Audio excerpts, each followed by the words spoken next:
Tell me if it starts to hurt, the dentist says before reaching into your mouth with a pair of orthodontic pliers and starting to pull your front teeth back into place. Evidently, your screams aren't enough of an indication of the extreme pain you feel because he doesn't stop pulling. After what feels like hours of excruciating oral surgery, you're finally standing outside the dentist's office texting with a friend. Come on, show me. It can't be that bad, reads the message from your friend. You're nervous to send her a picture, though, since you have a small crush on the girl and you don't want her to see you in this state. But after she asks you again, you decide to take a quick selfie and send it to her anyway. You snap a photo of your mangled mouth and jaw. The mess of wires had to be hastily applied to move your remaining crooked teeth back into place with globs of fast-hardening epoxy, and the result looks like a low-budget horror movie prosthetic. You send the message and wait. You watch the dots appear that indicate she's writing a response, then watch as they disappear without a reply. You sadly slip the phone back into your pocket and begin walking away. As you make your way home with your head hung in shame, you keep your mouth shut tight. You don't want any passers-by to see what you've become. You decide to detour through the park to avoid any people as much as possible, and as you walk, you decide to stop at a picnic table next to a small pond. You sit at the table and watch the ducks mill about in the water. They have it so lucky, you think. Ducks never have to worry about their teeth getting knocked out by a baseball and leaving them looking like a monster. The ducks suddenly all start moving away from your side of the pond, eventually taking flight and leaving completely. You get the sense that they're trying to get away from something, and you turn around, but there's nothing behind you. Oh, it must be me, you think. But then you get the sense that there is something behind you, and turn again. Still though, there's nothing. It's just you, the picnic table, and the empty pond. You turn back to watch the still water, but you can't shake the feeling that there's someone behind you, and turn again. Hello? Is anyone there? You ask, but no one answers. You turn back to the pond and you scream in fright at the thing standing before you and fall back off the picnic table. You get up out of the dirt and you don't wait to stick around to see who or what this thing is. You start to run as fast as you can, but you immediately hear it chasing after you. Instinctually, you take out your phone and start trying to take pictures of whatever it is that's behind you. You know no one will ever believe you, and you want some evidence of this thing. You manage to snap off a couple of pictures, but you can hear the creature gaining on you. You scream as your mouth begins to ache. Perhaps running this soon after your surgery is causing your damaged teeth to shift, and the pain is intense. It starts to feel like your mouth is full of jagged rocks, but you can feel that it is your teeth pushing out and stabbing into your mouth. You take one last picture before the creature leaps on you, sending you both to the ground, and your phone tumbling into the dirt. Early the next morning, a police perimeter has been set up in the park. The detective arrives and walks past the traumatized-looking jogger who must have been the one that discovered the grisly scene. An officer guarding the site lifts up the police tape so the detective can enter the crime scene that surrounds a body lying under a white sheet. The detective asks the officer if they've found anything yet, and the officer hands the detective a plastic bag containing a dirty cell phone. The detective puts on a latex glove and removes the phone from the bag. The screen is cracked, but it still works. There's numerous messages on the screen that look like they're from someone trying to apologize for not responding sooner, and asking where the phone's owner is and if they're mad at her. The detective opens the phone's camera app and starts looking at the last photos that were taken. It's a strange series of pictures. They seem to all be selfies that a young man was taking as he ran through the park. It almost appears as though there's a figure behind him, but it's hard to tell. There's a foggy white vignette on the pictures that gets worse the further he looks, slowly closing in until the last photo is nothing but a blurred milky white screen. The detective flips the phone over and looks at the lens, which you can see is completely covered in a hard white substance. The detective places the phone back in the evidence bag and kneels down next to the body. The police officer turns away. He's already seen the victim and doesn't need to again. The detective pulls down the sheet to reveal a truly shocking sight. The boy's mouth is a mess of teeth, far, far too many teeth. There are teeth growing out of every part of his gums at horrible angles, filling his mouth and jutting out at painfully odd angles. Who could have done this? What could have done this?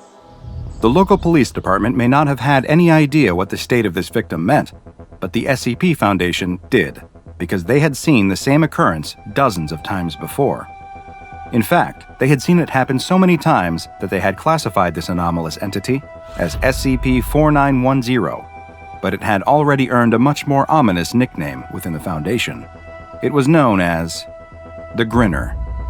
Very little is known about SCP-4910, and eyewitness accounts of the creature are all extremely brief due to those who have interacted with it quickly succumbing to its effects.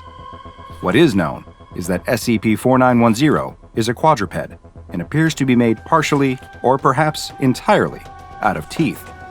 Those who encounter SCP-4910 quickly experience its primary anomalous effect, which is that it causes the extremely rapid overproduction of teeth in its victims' mouths.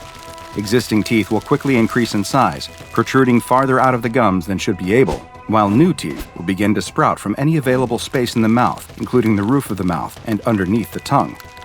These new teeth will completely fill the mouth, which almost immediately inhibits their ability to speak or vocalize at all.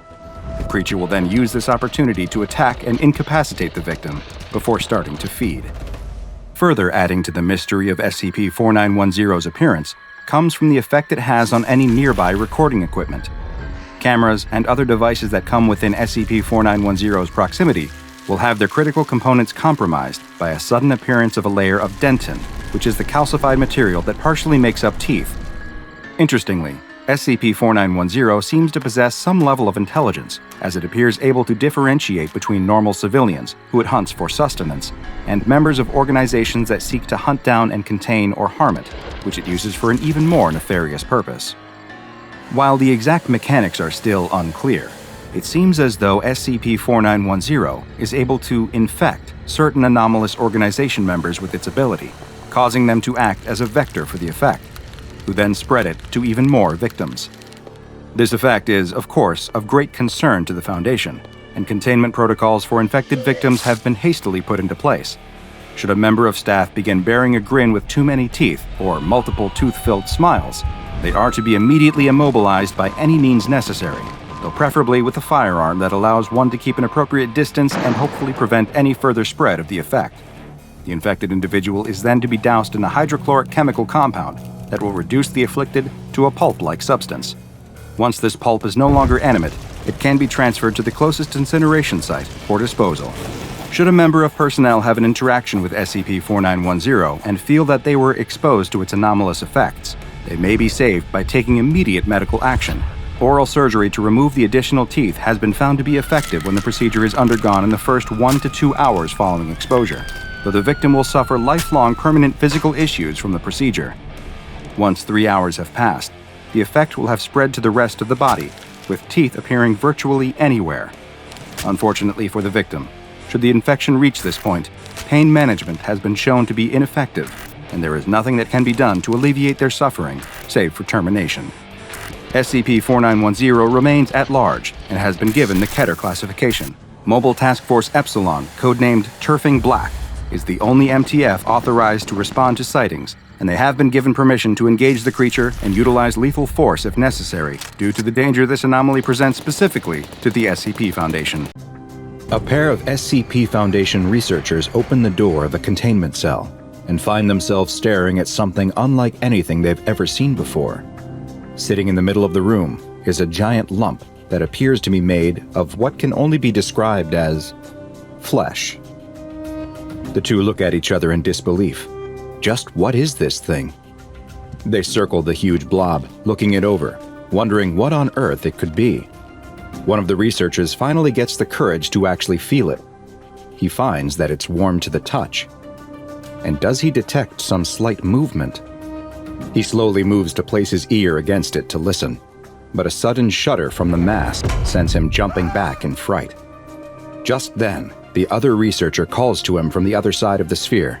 It sounds like he has found something. As he approaches, he too sees what caused his partner to call out. There, in the middle of this tumorous ball, is a door. It's a circular iron hatch, the kind sealed by a valve, and it's open. Now the researchers are really confused. A massive lump of living flesh is strange enough, but why does it have a door? One of the researchers peeks inside.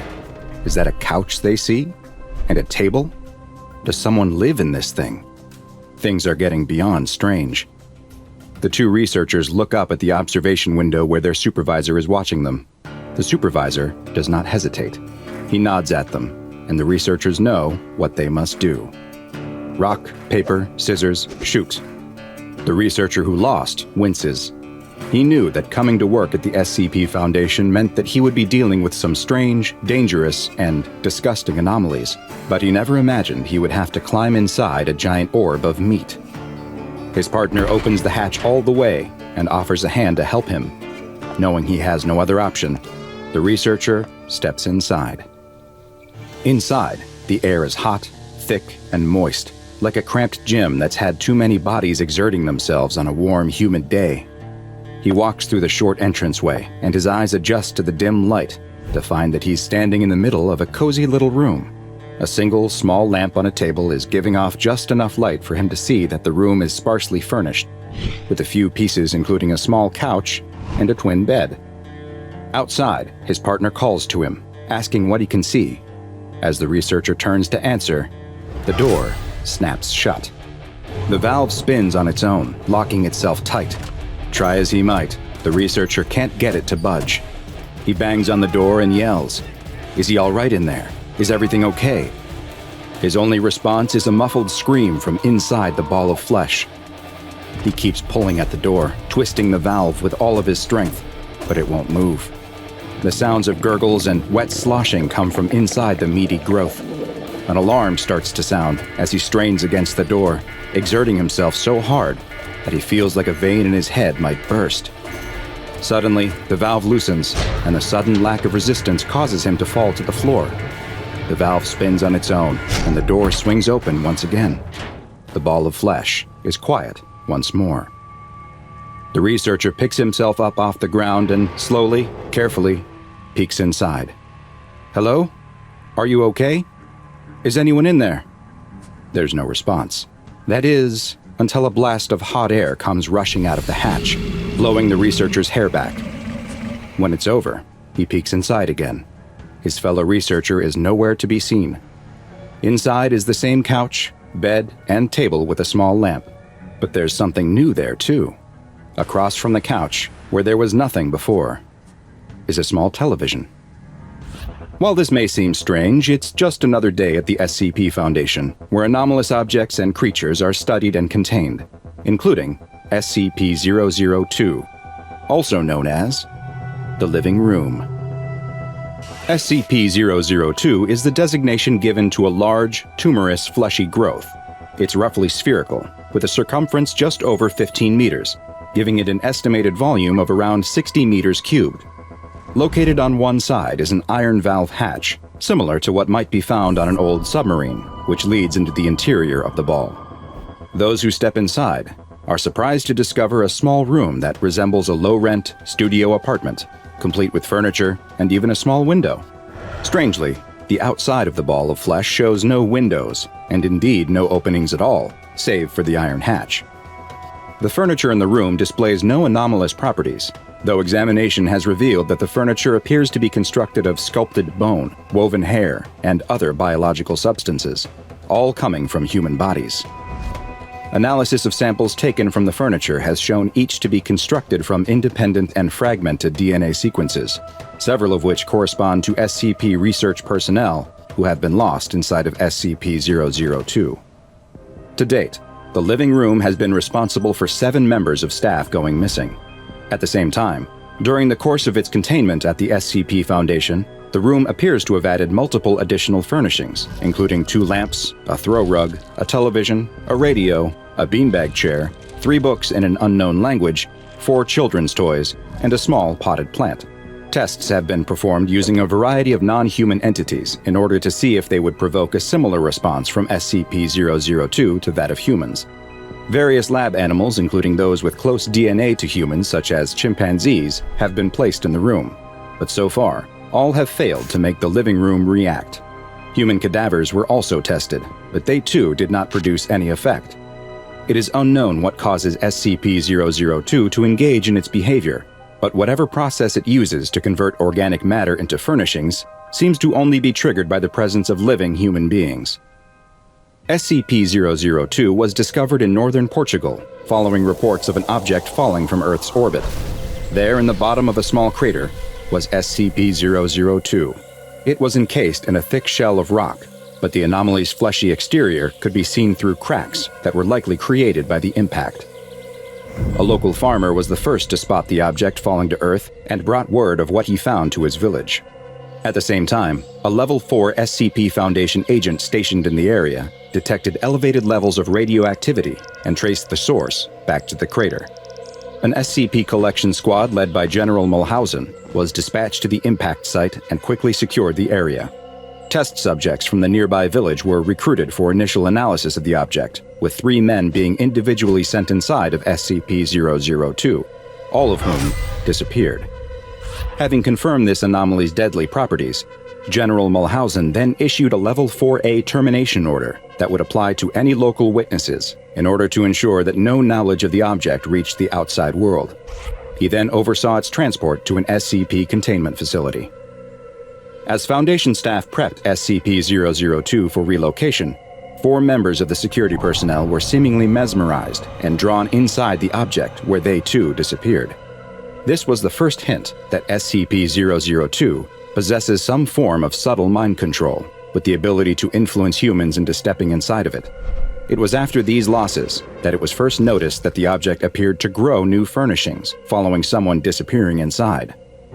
After these mishaps, General Mulhausen ordered all staff to wear hazmat suits when dealing with SCP-002, and following the General's own termination, SCP-002 was placed in containment at the secure facility where it currently resides.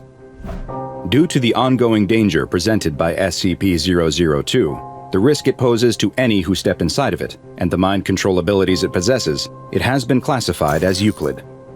It is to remain connected at all times to a suitable power supply to keep it in a charging mode of some kind, which appears to make it more docile. In the event of a power outage, staff in the immediate area are to be evacuated and the object's containment cell emergency barrier is to be closed, sealing it off from the rest of the site. Once power is reestablished, strobing X-ray and ultraviolet lights are to be activated in the containment cell until SCP-002 is returned to its charging mode. Research teams investigating SCP-002 that will come within 20 meters of the object must consist of no fewer than 2 members. Personnel should also maintain physical contact with one another at all times to confirm that the other is present and not experiencing any feelings of confusion, dulled perception, or other forms of bewilderment that may lead to them entering the living room. No personnel at all below a Level 3 clearance are allowed inside of SCP-002, and any staff that have contact with the anomaly are to be escorted no less than 5 kilometers away and must undergo a 72-hour quarantine and psychological evaluation. SCP-002 is one of the oldest anomalies in the SCP Foundation database, but remains one of the least understood. Perhaps one day we'll understand what it is and why it was at one time sitting in the orbit of Earth. Did someone send it here, intending us to one day find it? Did it come here of its own volition? Or did we put it there ourselves, in an attempt to keep it away? It's late at night, and you're driving down a desolate stretch of highway somewhere in New Mexico. There's nothing out here except for you, your car, and the road. What you don't know is that you're about to encounter something. Something terrifying. There's no moon, and the sky is pitch black. Your own car is barely lighting up the dark road ahead of you. Just then, you spot something in your rearview mirror. It's a pair of headlights. There's nothing too strange about them, except that they are especially bright. Your eyes are so adjusted to the darkness that you have to look away. When you glance in the mirror again, you see that they're closer. Much closer. They must be going awfully fast. You don't know why, but something about the car behind you makes you feel uneasy. There's something off. You speed up a little. Maybe you can keep some distance from them, but the lights keep getting closer. So you speed up a little more. Still, they gain on you, growing bigger and bigger in your rearview mirror. You're getting nervous. They look like they are barreling right towards you. You floor it. The lights are able to keep up easily, though, and now they're right on your tail. No matter how fast you go, they stay right behind you. The lights are so bright and close that they're almost blinding. You're in a full-blown panic. What is going on? Now the lights are swerving back and forth behind you. What do they want? You take a sharp turn without indicating, but they follow you without difficulty. You keep your foot smashed down on the accelerator. Your engine is screaming, but they just get closer and closer. They're right on your bumper. The bright white lights burn your eyes so bad that you swat at the rearview mirror to point it down. You look up just in time to see the deer standing in the middle of the road. You slam on your brakes as hard as you can. Your tires squeal loudly in the night, and you brace yourself to both hit the deer and get rear-ended from behind. You stop inches from the deer as something incredible happens. The two headlights seem to split, passing by you on either side of your car. You and the deer lock eyes for a split second as if you're both thinking, "What was that?" before the deer hops away into the night. You don't know what's happening, but you're not going to wait around to find out. You throw the car in reverse and hit the gas before whipping it around 180 degrees. You can't remember how far the last town was, but there's no chance you're going in the direction of those lights. You drive as fast as you can, checking your mirror constantly to see if anything is behind you. Nothing. Just darkness. Maybe you're finally safe. No, they're right in front of you.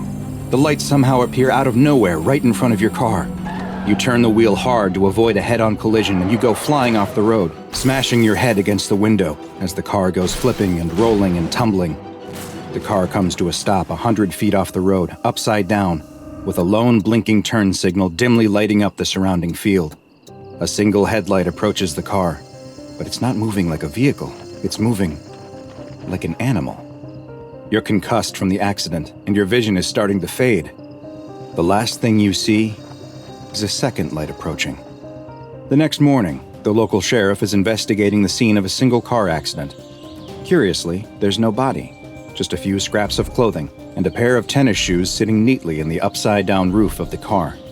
Strangest, though, are the childlike handprints all over the dirty car door. The sheriff doesn't know what to think. What the sheriff doesn't know is that he has just come upon the aftermath of an SCP-745 attack, a strange and mysterious creature known as the Headlights. SCP-745 is the classification the SCP Foundation has given to a bipedal, nocturnal predator whose hunting grounds are an abandoned stretch of highway in northern New Mexico. SCP-745's most distinctive feature by far is its head, the top of which is a bloated sack of translucent skin. There are no visible sensory organs present on the head, nor does it appear to have a solid skull, and the creature's brain can be directly seen through the semi-transparent skin, which is covered in a web of bioluminescent organs. These organs are capable of producing a steady output of light that's been measured between 1400 to 3200 lumens, which is the equivalent of bright xenon gas headlights. The entity has been observed to have the ability to change the color of this light, as well as flash it in specific patterns. It is theorized that it engages in this behavior as a way to defend itself, and potentially may also use it as a way to communicate with other members of its species. The rest of SCP-745's body is covered in skin that is a deep, dark, black color that almost seems to absorb light. This quality, when paired with their blindingly bright head protrusion, gives the appearance of a floating point of light in the darkness. Because SCP-745 entities hunt almost exclusively in pairs, with their preferred hunting grounds being remote sections of highway, they are easily mistaken for oncoming or approaching headlights. Two SCP-745 entities are able to move together in perfect synchronicity, running in tandem at speeds up to 180 kilometers per hour. Together, they will target lone vehicles that they spot on the highway and will begin to chase or run straight towards them, giving the unlucky driver the impression that a fast-moving car is rapidly approaching them. After they near the targeted car, they will attempt to stop it by any means necessary, whether by simply forcing the driver to pull over out of fear or by running them off the road completely. Once their prey has stopped, crashed, or become otherwise incapacitated, the pair will stop moving together and approach the car separately to directly assault and then consume the vehicle's occupants. Next to no remains are left following an attack, save for a few scraps of clothing in the victim's shoes. Other than the damage sustained during the accident, there is never any other sign of struggle or forced entry, with the only other evidence left at the scene being the childlike handprints from SCP-745's small front paws. Strangely, analysis of SCP-745's genetic structure has revealed that unlike humans, they are not a carbon-based life form, meaning it is unlikely then that they are able to derive any nutrition from the consuming of human flesh. It is theorized then that they may be hunting solely for sport or some other form of perverse enjoyment. This question remains unanswered, as currently there are no recorded observations of SCP-745 feeding in the wild, as successful attacks have never left any witnesses, and specimens captured by the SCP Foundation refuse to eat it all. No lairs, nests, or other refuge of SCP-745 has ever been found, nor has the Foundation located any breeding grounds or young examples of the entity. It's unknown how or if they reproduce, or when they may have first appeared. What is known is that they had established a wide hunting territory across the American Southwest until Foundation teams began a program to thin their numbers in the 1960s. The effort appears to have been successful so far, and all recent sightings of SCP-745 have been limited to a specific stretch of highway in northern New Mexico. SCP-745 has been classified as Euclid, and in order to limit potential exposure to civilians, the Foundation has purchased the land surrounding the highway, with traffic being redirected to other roads. Foundation security teams disguised as highway patrol officers are to remove any trespassers or lost travelers who accidentally find themselves on the dangerous stretch of highway. The security teams are also tasked with attempting to capture any instances of SCP-745 that they can, and any recovered creatures, live or dead, are to be loaded into Class 3 BCU storage containers and transferred to Site-17 for further study. Containment procedures that are able to preserve living specimens are still being researched, and currently, no examples of SCP-745 have survived for more than a week in captivity. However, seeing as there have been no new sightings of SCP-745 outside of the isolated and monitored stretch of highway, and all reports of phantom lights elsewhere in the country have not pointed to evidence of additional SCP-745 outbreaks, they are considered to be effectively contained. It's Saturday night, and a teenaged boy and girl are out on a date. They are strolling through a shopping mall with plans to see a movie later at the theater attached to the mall. As they walk through the mall waiting for their show to start, the girl spots something. It's a photo booth. She excitedly grabs the boy's hand and pulls him inside. They close the curtain, insert a coin, and the machine comes to life, snapping a series of photos. The two exit the booth, but both seem to be a little off. It's getting close to showtime, though, so they start making their way to the movie theater. Meanwhile, unbeknownst to the mall patrons, something is happening deep below the ground. The boy and girl exit the theater and walk arm in arm through the alley back toward the parking lot where the boy left his car. It's late now. The sun has long since set, and they're all alone. But they don't hear the footsteps behind them, or sense the pair of bodies that are following them, getting closer and closer. They get to the car. It's the only one left in the parking lot, and the boy takes out his keys to unlock the car when he fumbles and drops them to the ground. As he bends over to pick them up, he finally sees who has been following them. It's them, a pair of doppelgangers coming straight towards them. They look exactly like the boy and girl, except for their faces, which are horribly distorted, with strange lumps and no eyes or mouths. They look as though they were a drawing of a face that was somehow smudged out. The boy quickly gets the keys and grabs the girl, dragging her away from the creatures, who are now reaching for the boy and girl, grasping and clawing at their faces as they try to moan through their skin-covered mouths. He gets the car unlocked, and both manage to get inside. As the creatures bang on the windows, the boy starts the engine and drives away, leaving the abominations behind. Hi, I'm Dr. Bob, and this is SCP-715, also known as My Face That I May Be. SCP-715 is a take-your-own-photo brand photo booth, a product of the Sony Corporation made in the 1970s. This is a standard-looking photo booth, bearing a close resemblance to the many thousands of others that were in operation around the world at the time, with no anomalous visual characteristics at all. The only detail setting this machine apart from its countless brethren is a small metal tag which has been added to the back of the machine at some point, but a significant amount of wear has made it impossible to read what, if anything, was ever stamped on the tag. SCP-715's basic operation is also not anomalous in appearance. It will only activate if an individual sits inside and inserts the required coinage, at which point it will take a series of photos, just like a normal photo booth. The photos will also appear normal, though often some will be heavily distorted and obscure the subject's face in various ways. What truly sets this photo booth apart, however, is what happens outside of the booth when the pictures are taken.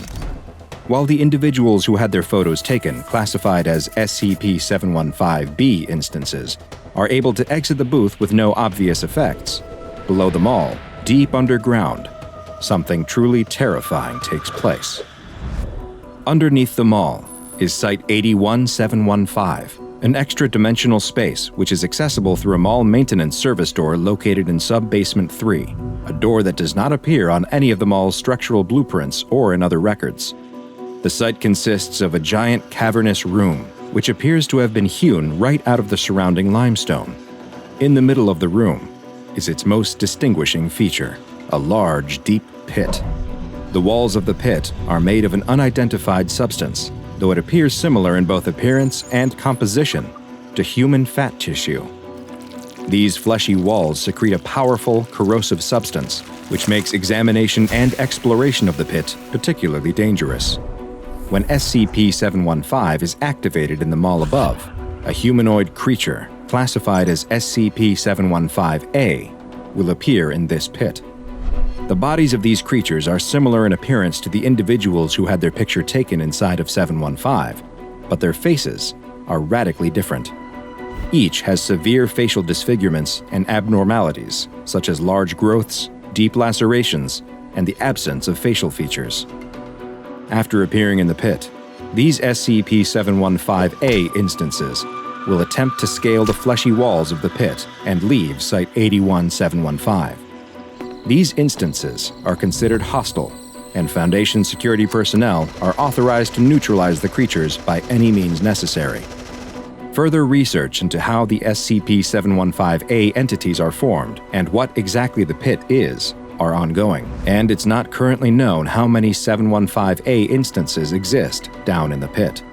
With the entities who were able to climb out of the pit able to be relatively easily neutralized by security forces, SCP-715 was originally classified as safe. It was contained at its point of origin within the mall in Ohio, and Foundation personnel posing as mall employees would collect the photos printed by the machine. However, following additional discoveries, this classification necessitated changing. The Foundation began noticing inconsistencies with SCP-715B entities after a researcher tested SCP-715 himself by sitting inside and having his photo taken. Soon after, he began acting in ways that were considered strange, such as when he turned down a promotion to a prominent position with better pay and perks for seemingly no reason, and when he skipped a mandatory site inspection for reality-bending anomalies. After noticing these strange behaviors, a Foundation research head had an anomalous optical enhancement device placed in the oddly acting researcher's bedroom and learned a surprising truth about the SCP-715A and B entities. The Foundation had been killing the wrong ones. The device, which could remove anomalous reality-distorting effects from images, showed that the researcher was actually one of the creatures from the pit, with the telltale facial distortions. Following this shocking revelation, the research head used the same device on the creatures still inside the pit underneath the mall. They found that when the anomalous visual effects were removed from the distorted creatures who were trying to get out of the fleshy pit, that they were actually normal-looking humans. These SCP-715A entities were the human beings who had entered the photo booth, had their pictures taken, and were somehow transported to the pit. They had been trying to escape their prison and tell the Foundation who they really were, but this only resulted in them being terminated by the on-site security forces. In order to fix this mistake, SCP-715 was hastily reclassified as Keter, and SCP-715 was removed from the mall in order to be stored in a secure locker at Site-19. Research personnel were no longer able to access SCP-715 without special authorization, and study of the interior was limited to what could be done via remote drone use only. The Foundation began rounding up all known instances of SCP-715B, who were now the ones subjected to immediate termination. Foundation staff did manage to interview one 715B instance, though, who had been previously believed to be a fellow Foundation researcher. It is unknown exactly what the researcher doppelganger said in that interview, but it must have been extremely serious, as the end result was another complete change in protocol. All attempts to contain and neutralize instances of SCP-715-B would immediately cease, since if there were as many out in the world as the doppelganger claimed, then ultimately, it would better maintain normalcy and ensure the secrecy of SCP-715 if they were allowed to go free. Sadly, the same was not the case for the SCP-715-A instances that still existed down in the pit. The researcher doppelganger advised that it would be unwise to remove them from the pit, and the current Foundation policy is that down in the pit is where they will remain. Following this interview, SCP-715 was reclassified once again as safe. The photo booth was also moved again, this time to a maximum security storage locker at Site-81, and Foundation personnel have been prohibited from interacting with SCP-715-B instances at all. However, there is one more piece of information about SCP-715, and it is only accessible to those with proper security clearance. Another Foundation agent was found to actually be an instance of SCP-715-B and taken into custody for observation. While under surveillance, it was discovered that this instance, classified as SCP-715-B7, was emitting low-level radiation that was somehow directed at Site-81-715, the location of the pit. During an autopsy of the creature, it was found that the radioactive emissions were actually increasing in output and frequency, and soon after, a power outage and containment breach occurred at the site where the autopsy took place. Following these events, the body of SCP-715-B7 disappeared, and video surveillance confirmed that several members of Foundation staff were responsible, all of whom had been involved in SCP-715 research. The staff members escaped with the body and left no other evidence behind, save for a single photo with the ominous text, "My ears that I may hear, my eyes that I may see, my mouth that I may speak. Do not touch my face." No other information regarding SCP-715 has been found, and many questions remain. Just what are instances of 715-B, and what do they want? Are they some kind of hive mind colony that reproduces through the use of a mysterious photo booth? What happens to those left behind in the pit? And what will they do should they ever get out? A group of 3 Class D personnel approach the locked containment chamber. One of them is carrying a bucket and mop, but all 3 of them look jumpy and hesitant to move forward. An SCP Foundation guard walking behind them gives one of them a push forward with the barrel of his gun, and they continue stepping towards the cell door. All 3 of them nervously stare at the heavy, locked metal door. Behind it, the sound of stone scraping against metal can be heard coming from inside. A second guard standing next to the door asks the 3 if they are ready. They don't answer, and the guard starts to laugh. They never are. The guard loudly announces that special containment procedures are beginning now. You know the rules. 2 maintain eye contact at all times while the other cleans. If you have to blink, do it 1 eye at a time, and announce before you close even 1 eye so everyone knows. The guard turns and starts to enter a code into the keypad next to the door. Each of the D classes take a couple hard, last blinks, taking the last opportunity they have to shut both of their eyes at the same time before they begin. With a loud hiss, the sealed chamber door unseals. "All right, eyes up," the guard commands. The door opens to reveal a small, dimly lit chamber. There are no furnishings, and much of the metal floor and walls are covered in a reddish-brown substance. And there in the corner is what they've heard stories and rumors about. The thing that has given them nightmares ever since they learned that they would have to enter its containment chamber, SCP-173.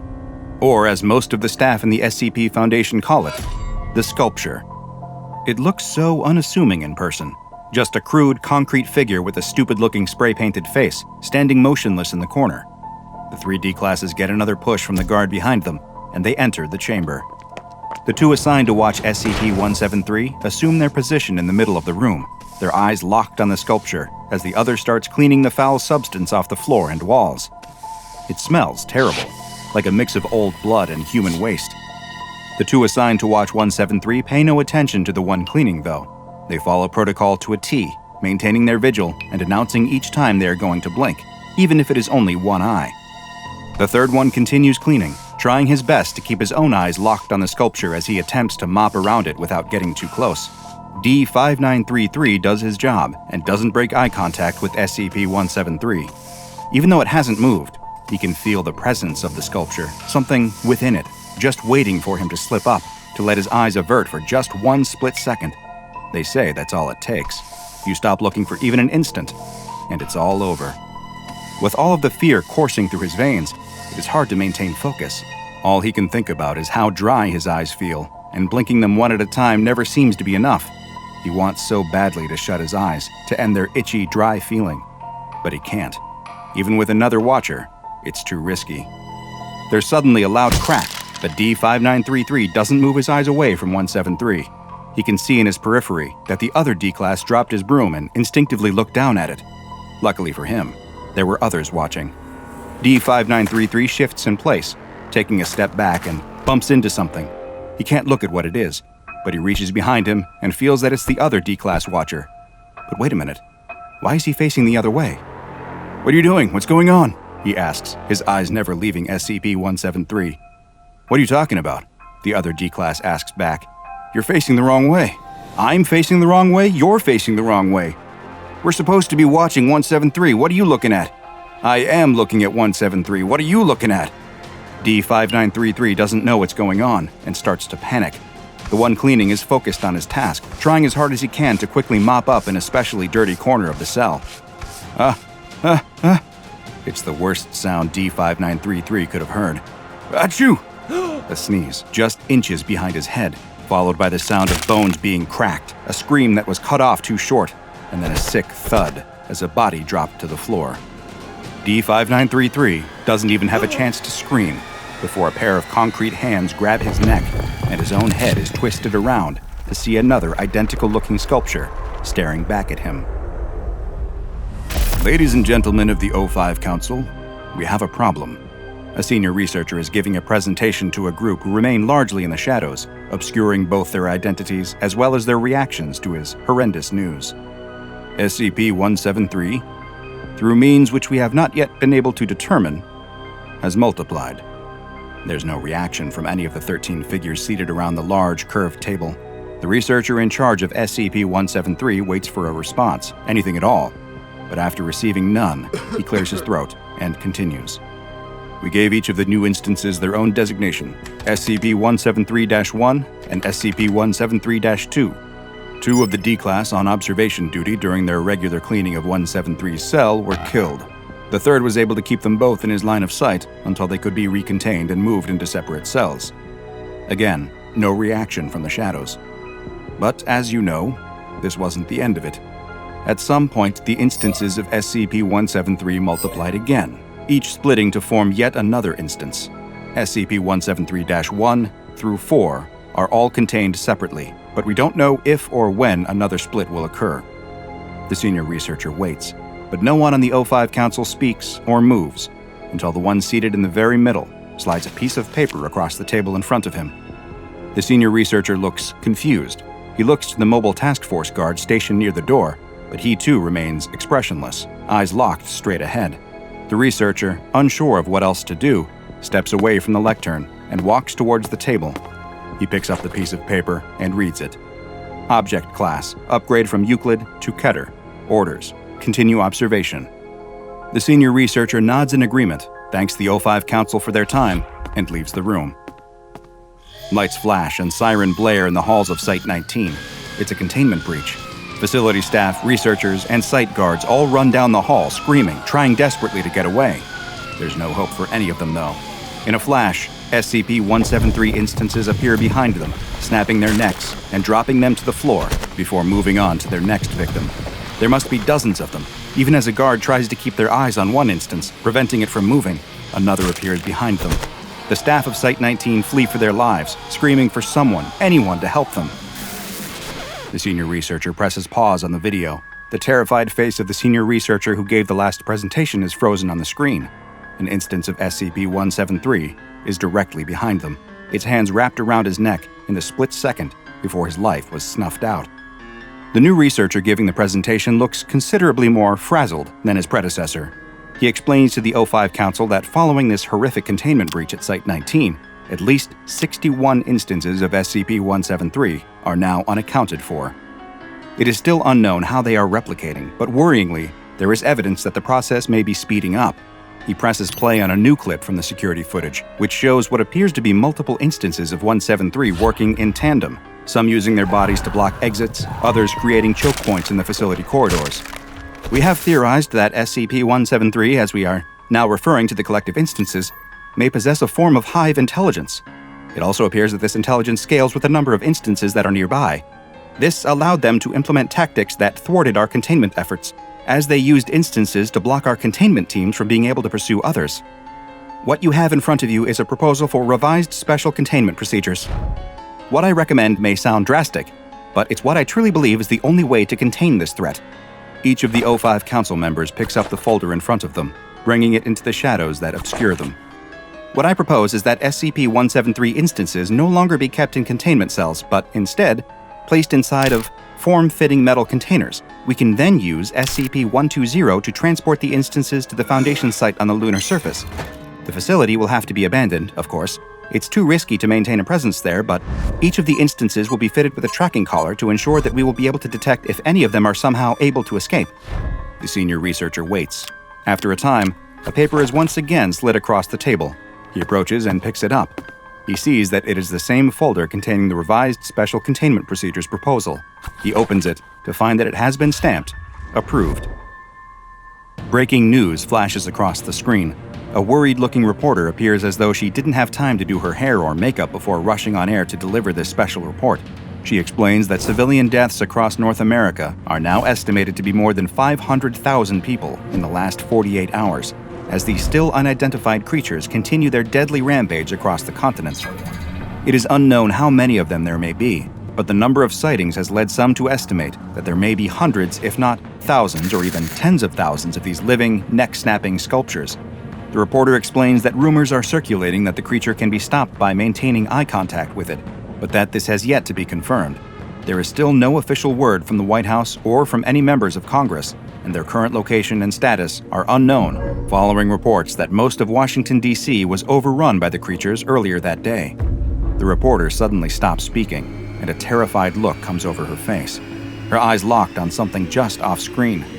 The camera pans over to show an instance of SCP-173 standing over a dead cameraman. There's a scream, and the camera goes back to the reporter, who now lies dead on her desk, her head twisted 180 degrees, before there's another sound of bones breaking and the feed goes dead.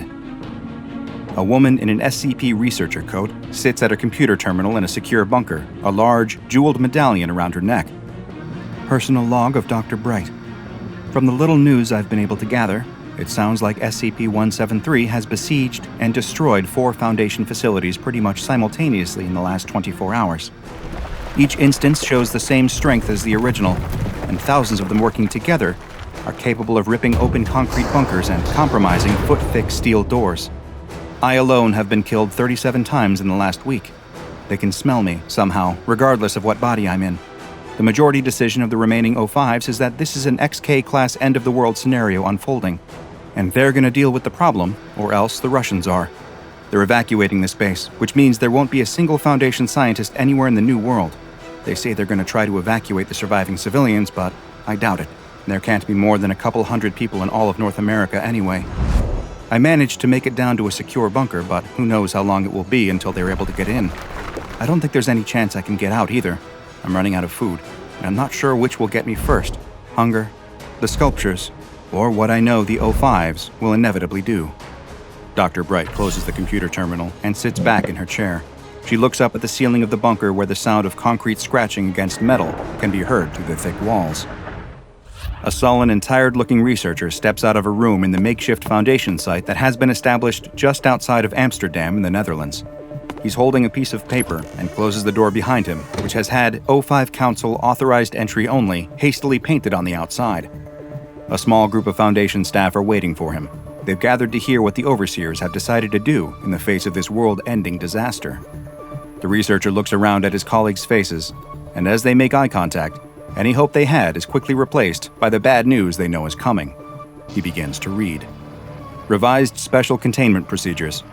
Containment Zone X1, formerly North and South America, is to be denied access. Following saturation nuclear bombing, the number of SCP-173 instances has been reduced. All available Foundation resources are to be redirected to monitoring the ocean to ensure the integrity of Containment Zone X-1. Foundation adjuncts from national navies are to perform around-the-clock patrols and sonar sweeps.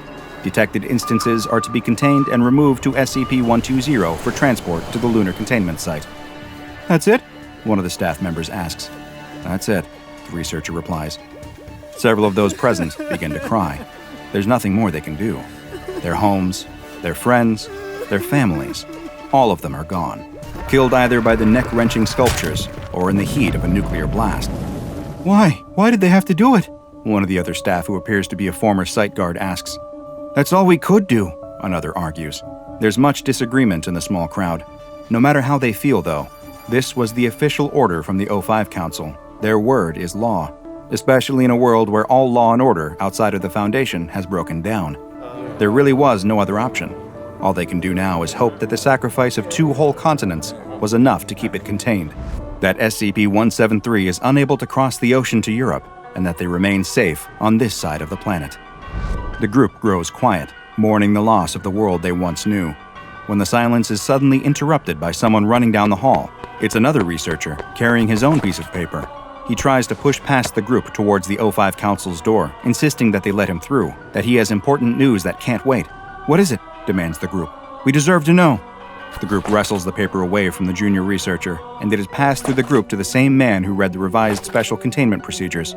He quickly reads the report. It's just a couple of lines, and his face goes white.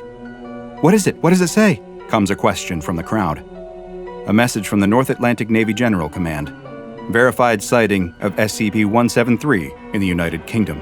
Nuclear bombardment authorized and executed. No survivors. SCP-173 has come for them.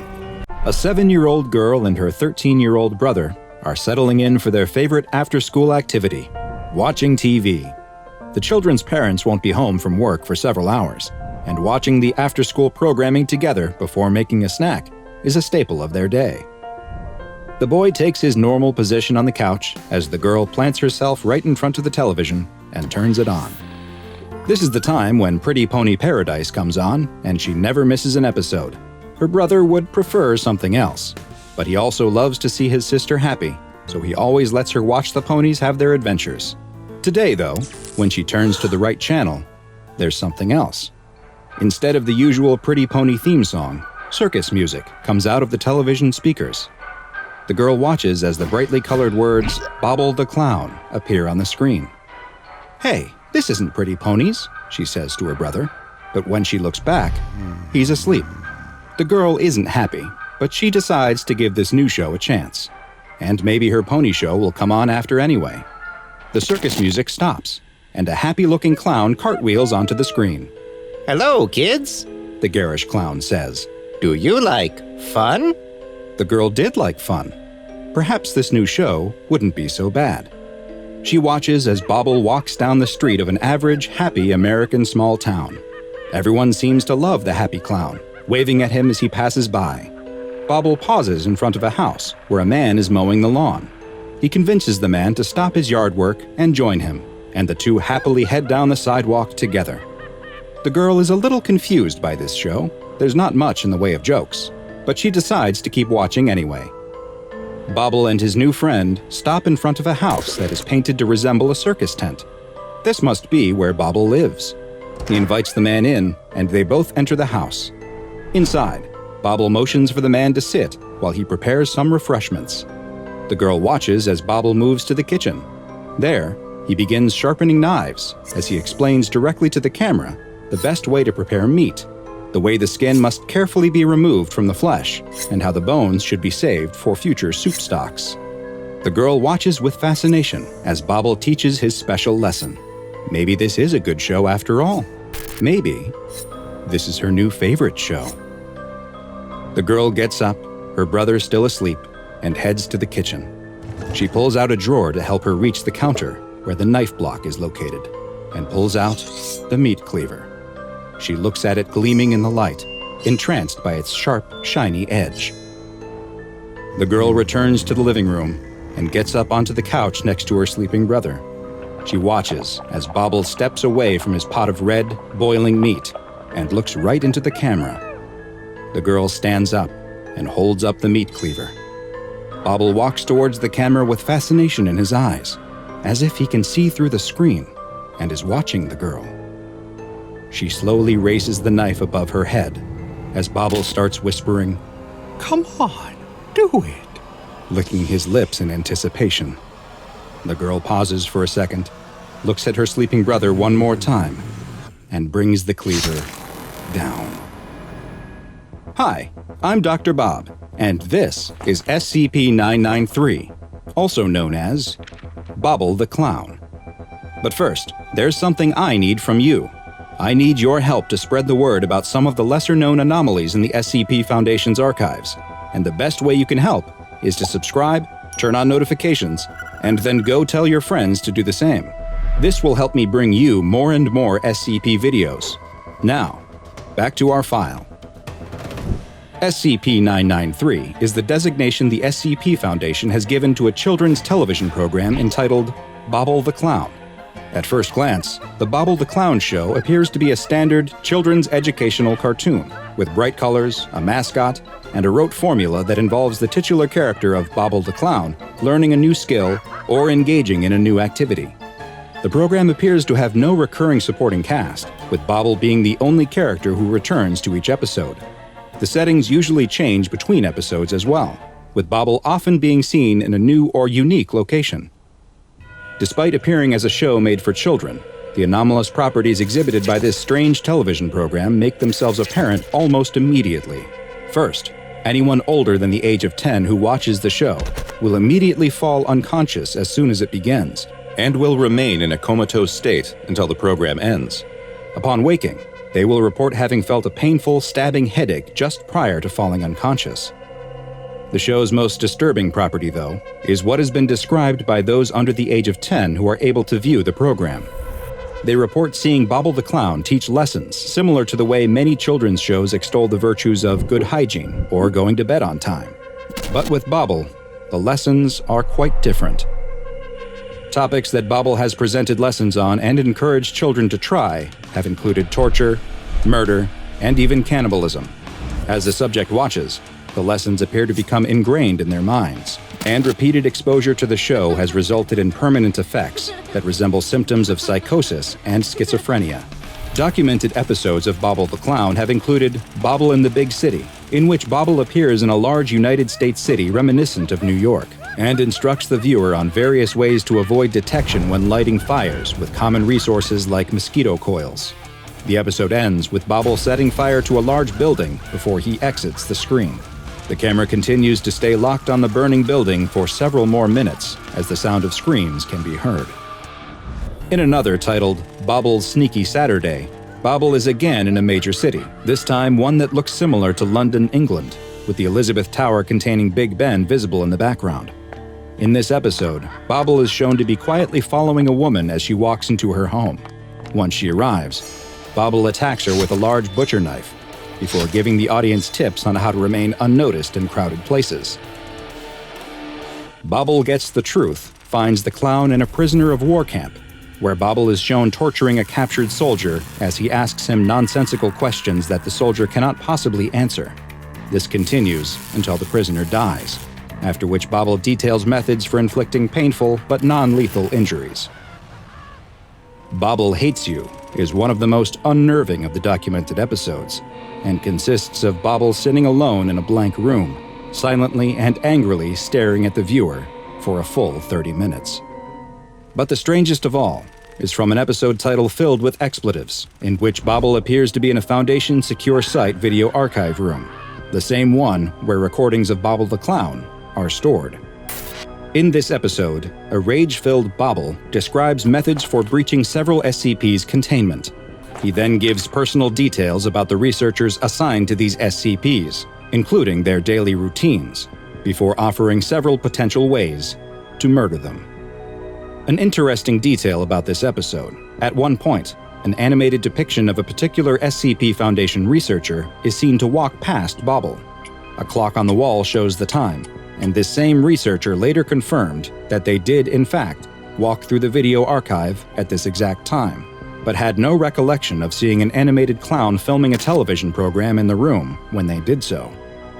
Episodes of Bobble the Clown continue to be broadcast from an unknown source, but future episodes are to be intercepted using Protocol Upsilon Beta 3 to prevent them from being seen by the public. All broadcasts are recorded for the Foundation's archives, and in order to perform research on the anomaly, subjects under the age of 10 must be used to view them.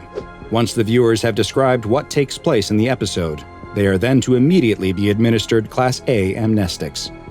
Despite the danger these episodes pose to those who view them, since they are able to be reliably blocked from public broadcast, SCP-993 has been classified as safe, and for now, Bobble the Clown appears to be contained as well as it can be. An SCP Foundation doctor wearing a hazmat suit is escorted by 2 guards through the secure facility. They stop in front of a large, sealed door, and one of the guards scans his security card. There's an audible hiss as the door slides open. The doctor nervously looks to the guard, who motions him inside. They certainly won't be joining him. The doctor steps into the small airlock, and the door snaps shut. A complicated locking mechanism seals the door behind him. He's truly locked in. The reverse process then begins on the locked door in front of him. It finishes, and the door opens, revealing a room with bright lights that briefly blind the doctor. As his eyes adjust, he can see that the entire room is white and bathed in an intense light. He steps out of the airlock and towards the center of the room, where his task awaits. He takes one slow step at a time, pausing for a moment after each before taking the next. The doctor wants to get this over with as quickly as possible, but he has to abide by the protocols, and this is how they dictate that one must walk in this containment chamber. As the doctor gets closer to the center, and his eyes further adjust to the bright light, he can finally see what this room contains. In the very middle of the room, directly under the lights, is a man. He's lying on a table and isn't moving at all, except for his slow, rhythmic breathing, which is assisted by the ventilator he's connected to. A feeding tube has been placed inside his nose, and numerous machines next to the man hum and beep as they measure his vital signs. The doctor continues to take one slow step after another, and eventually, after what feels like an eternity, he reaches the middle of the room. The lights above the man are angled to create large, dark shadows coming off of him, and now the doctor is finally close enough to make out what he was warned about in his briefings. Even though the man is completely still, the shadows are moving. Scurrying on the edges of the man's shadow are what look to be spiders, and big ones too, roughly 3 inches across. But the doctor can't see any actual spiders on the man. Only the shadows of these massive arachnids are visible as they move back and forth along the man's shadow. The doctor is growing increasingly nervous. He can feel the sweat dripping down the inside of his hazmat suit, though he tries to tell himself it's just a result of the bright lights beating down on him. The doctor reaches the machines measuring the man's vital signs and jots down their readings, marking down that the man's medically induced coma appears stable. He's continually distracted from his work, though, by the movement of the spiders. One suddenly jumps from one part of the man's shadow to another, startling the doctor and causing him to jump back. The spiders abruptly stop moving, and even though he can't see their eyes, he has the feeling that they are looking right at him. The doctor is frozen with fear, staring right back at the spiders. But after a moment, they go back to their previous behavior and start crawling along the edge of the comatose man's shadows once more. The doctor continues to go down his checklist and audibly gulps. He's reached the final item, the one labeled physical exam. Nervous sweat runs down his face into his eyes, and he wishes he wasn't wearing this hazmat suit so he could wipe it off. He knows he must get much closer to the man, and more importantly, his shadow, than he feels comfortable with. He has to physically take the man's pulse, though. They won't let him out of this room if he doesn't. He reaches out towards the man's hand, slowly and carefully. He can see the shadow of his hand getting dangerously close to the man's shadow, and the spiders. One of the spiders stops moving, as if it is watching and waiting for the doctor's shadow to get closer. It raises up on its hind legs, looking like it is ready to pounce. The doctor gets closer and closer to the man's hand, when out of nowhere, the room is rocked by an explosion. The doctor spins around, and on a monitor next to the airlock door, he can see a feed of the hallway outside. The guards who had escorted him run down the hall as a red emergency light flashes. He turns back to the man on the table. The spider that was waiting for him lowers itself out of its attack mode and goes back to scurrying along the shadow. The room is shaken by an even bigger explosion, and it suddenly goes dark. The power must have gone out from whatever is happening outside. He can hear the sound of muffled gunfire mixed with far-off screams, but both are drowned out by his nervous, heavy breathing inside of the suit. The doctor drops to the ground and tries to crawl back to the door, but he has no idea which direction it is. He hits his head hard and hears a crack come down his mask. That must have been the table. The doctor turns and crawls the other direction, eventually finding the airlock door. He stands up and bangs and pulls on the door, but it won't move. He fumbles with his hazmat suit and finds the button for his emergency light. A chemical light comes on inside of his suit, casting his face in a sickly yellow light. But the light starts to flicker. Something must be malfunctioning. The light on one side of his protective mask goes out, leaving half of his face in darkness. But that's the least of his problems, because all of his attention is now focused on the shadow moving across his face. It's the shadow of a spider. His eyes go wide as the spider stops and stands up on its rear legs. Arachnophobia, the fear of spiders, and sciophobia, the fear of shadows, are some of the most common phobias, and today's SCP file is a terrifying and dangerous combination of both. I'm Dr. Bob, and this is SCP-538, also known as the Shadow Spiders. SCP-538 is what appears to be a kind of living shadow, not dissimilar to SCP-017, though these shadows always take the form of an unknown species of spider. These anomalous arachnids seek out the shadows cast by other living objects, attaching themselves to the edge of the living creature's shadow in such a way that their own shadows aren't obscured. Once attached to a shadow, the spiders will appear to feed off of them. This allows them to rapidly grow in size, with adults measuring a total area of roughly 15 square centimeters. Once they reach their full size, they will continue to feed, though this will only maintain their size. The feeding process seems to not impact the host in any way, and the spiders can remain on a shadow indefinitely. While the spiders have been observed feeding on the shadows of inanimate objects when no living creatures are available, these don't appear to provide the spiders with whatever nutrients they require, and they will slowly atrophy and decrease in size. It is only when they are connected to the shadow of a living organism that SCP-538 can thrive. SCP-538 are not locked to the shadow they are on, though. The spiders have shown the ability to move across areas to reach a new host, though they will decrease in size when not attached to a shadow, losing as much as 2 square centimeters of their size for every second that they aren't on a shadow. And should they be stranded in the open without a shadow to feed on, they will decrease in size until they disappear completely, at which point that individual instance of SCP-538 is considered to be terminated. The spiders normally avoid this fate thanks to their extremely fast movement, though, and fully grown instances have been measured moving up to 1 meter per second. While SCP-538 instances are usually quite benign, seeming content to simply live on the shadow of their host, they will attack if they are frightened, which is when the real danger presented by these anomalous arachnids comes to light. If the spiders are agitated, usually from the result of a rapid movement by its host, the spider will bite the organism's shadow before attempting to flee. Once bitten, the unlucky individual will progress through 5 distinct stages, all of which take place over the course of roughly 1 hour. During the first, the subject will report pain in the area of their body that corresponds to the part of their shadow that was bitten, but no puncture wounds or other marks will be visible in this location.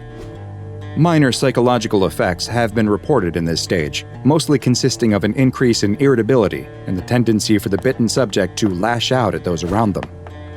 The second stage occurs 10 to 15 minutes after being bitten. The subject will begin sweating, despite reporting that they feel cold, while their skin will become red and warm to the touch. 25 to 30 minutes after the bite, the third stage will begin.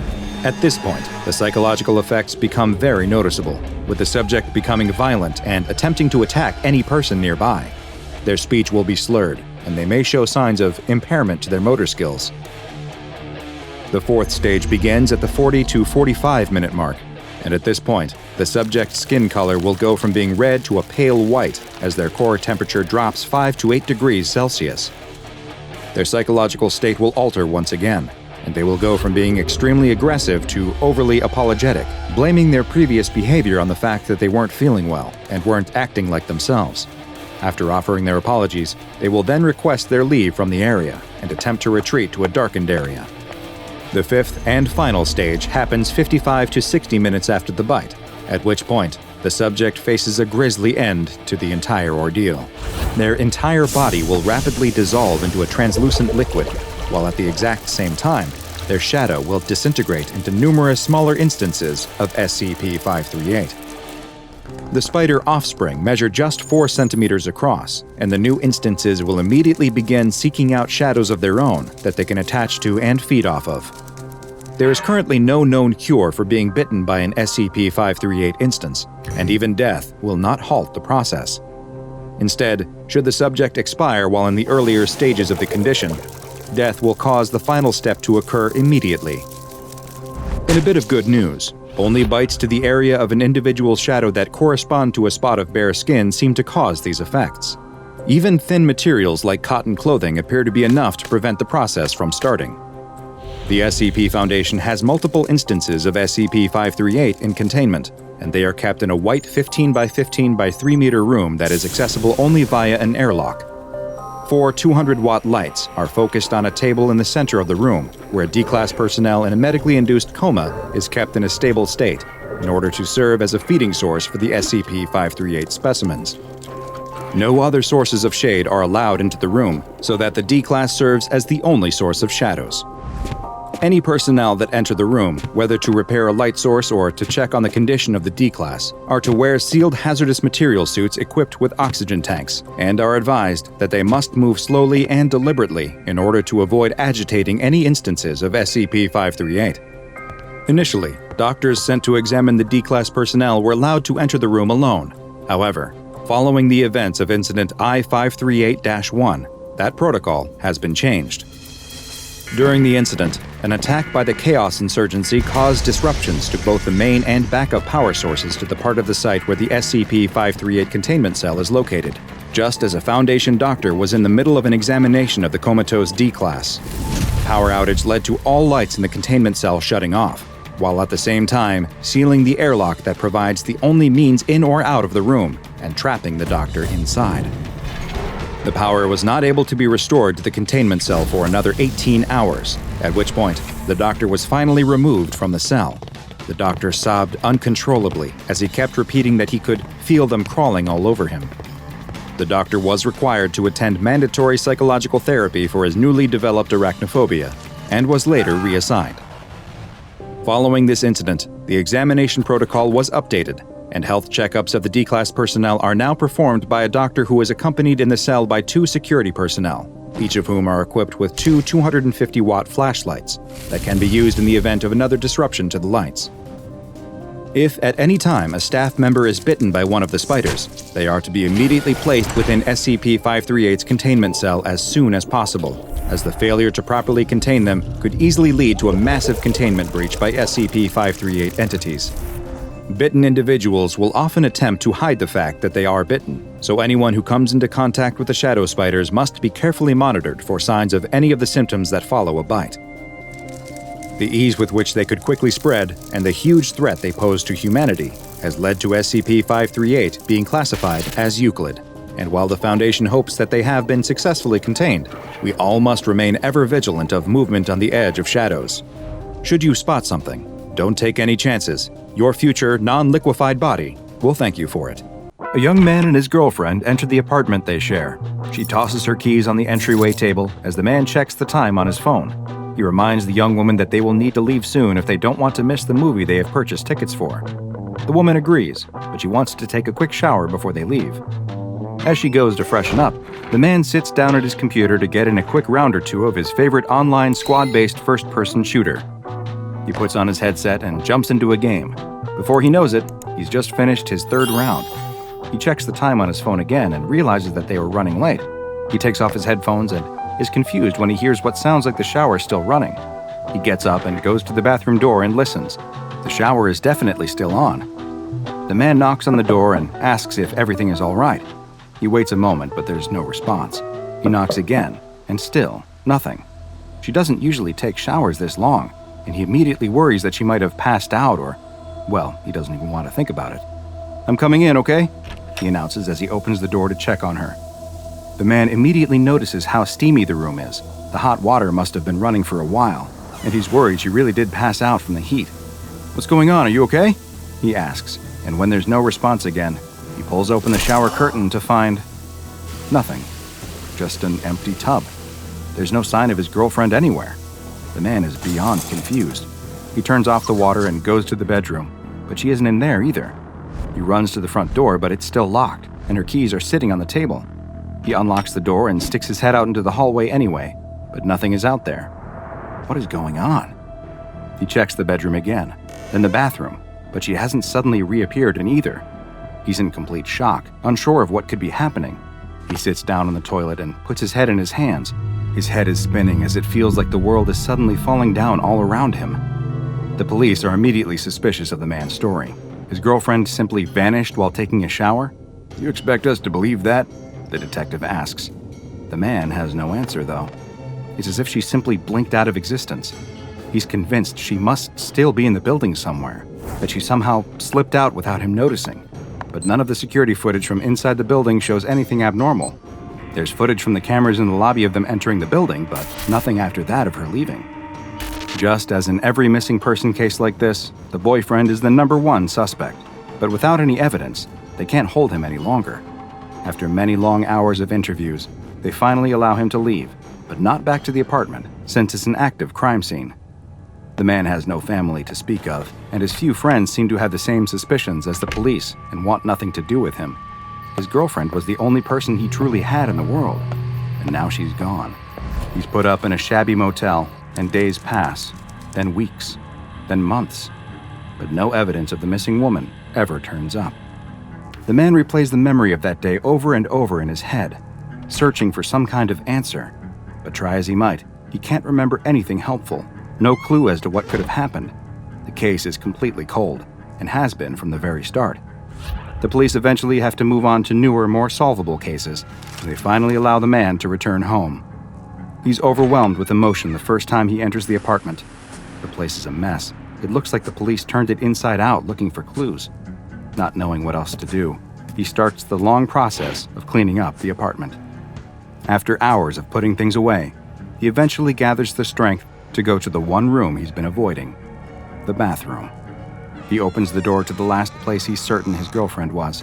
He enters to find that it looks like the rest of the apartment, as if someone has looked at every single object. But just like him, the police never found any trace of where she went.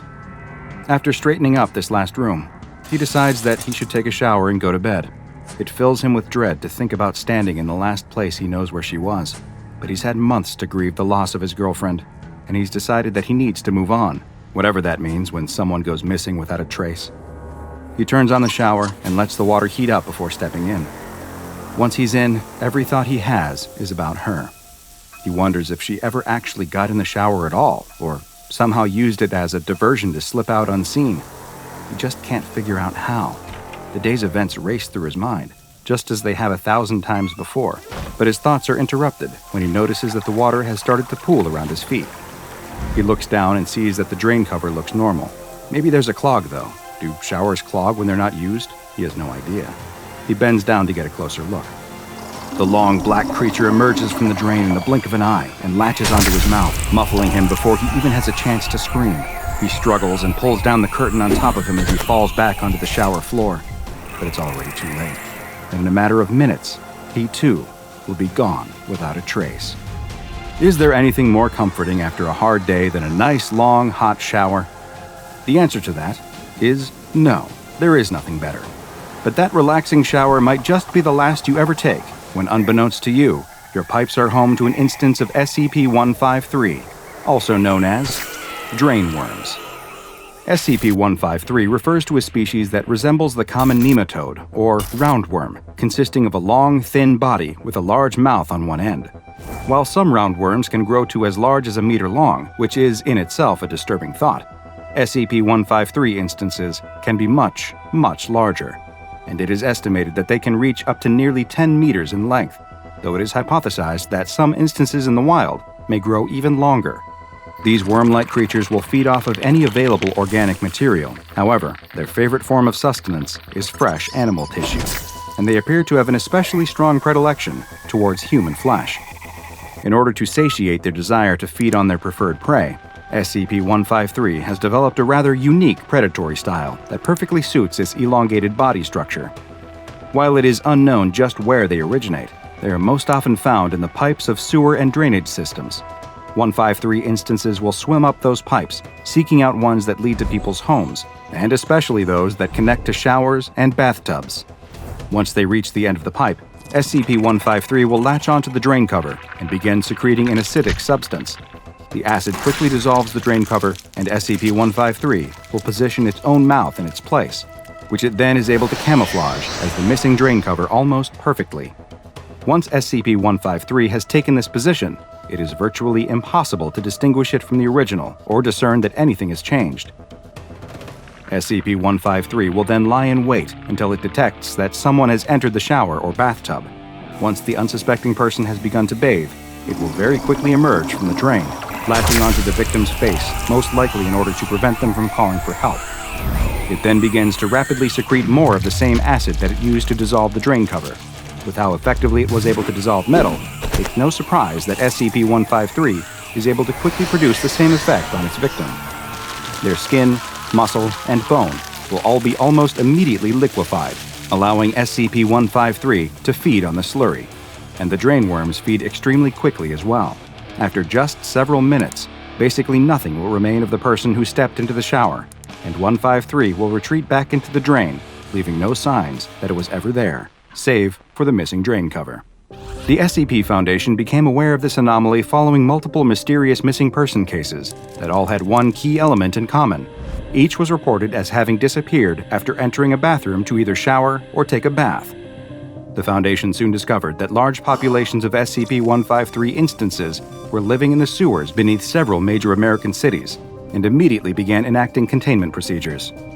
The Foundation collected as many specimens as they could and brought them to Bioresearch Area 12, where they keep them contained in 10 by 10 by 5 meter tanks that are kept partially filled with sewage and other organic material for them to feed on. Of course, it is of the utmost importance that these containers are never connected to any other plumbing systems, either internal or external. With several specimens contained, the Foundation began researching the creatures in order to hopefully better understand them and how they were able to develop such complex hunting techniques. Research was also approved to find out whether they could be used as a sort of waste disposal system in certain extreme circumstances, such as with SCP-2717, a mass of living animal tissue that has grown to line nearly 4 kilometers of sewer pipes beneath Amsterdam. A small number of SCP-153 instances were approved for release into the wild in order to test whether they could stall the spread of 2717. However, this experiment was halted following some disturbing new reports. More missing person reports came to the Foundation's attention that bore the hallmarks of an SCP-153 attack, but these new reports were not limited to people who vanished after bathing. It now appears that SCP-153 has further adapted and has begun to emerge not just from showers and bathtub drains, but now also from sinks and, yes, even toilets. The Foundation is unaware of just how many instances of SCP-153 continue to exist in the wild, but there's no doubt that many continue to live and hunt undetected in sewers around the world. This anomaly, which has been classified as Euclid, is taken very seriously by the Foundation, and any reports of people who go missing from bathrooms are immediately investigated for signs of SCP-153. Field agents are to be equipped with infrared and ultraviolet sensors which can bypass SCP-153's camouflage, and if specimens are able to be captured alive, then they are to be brought to Area 12 for further research. But don't bother worrying too much the next time you step into the tub. If you've been targeted by SCP-153, there's not much you'll be able to do anyway, and your worries will soon be going down the drain, along with whatever remains of you. The homeless man in the alley looks down at his arm, wide-eyed in horror. Is his skin moving? It almost seems to bubble, like water coming to a boil. He's experiencing a kind of pain he can't even imagine. He can feel something moving up against his bones, chewing through the calcium. He can't move. They're everywhere inside him, just eating. He opens his mouth to scream, but they've already chewed too many holes through his lungs for him to make a sound. Within the hour, he will be dead. But what's killing him? The store owner pulls a gleaming, serrated-edge knife from the knife block, and with deft, practiced hands, he slices a delicious ciabatta roll in two. From there, he butters the bread, slices a juicy pair of New York steaks into thick, medium-rare chunks, adds in some diced vegetables and lettuce leaves, sprinkles on just a pinch of lime zest, and hey presto, he's got a delectable Caribbean-style pork sandwich. It's a thing of beauty. But he can't help but feel it's missing something. Oh, that's it! The thought hits him like a lightning bolt. This sandwich would be delicious, but it'd also be far too dry. How could he have made such a rookie mistake? He saunters across the kitchen and reaches into one of the many luxuriously appointed cabinets, feeling around for one of the many jars of mayonnaise he's got stowed away in there. He twists off the cap with a pleasing pop and spreads a little mayo onto the sandwich.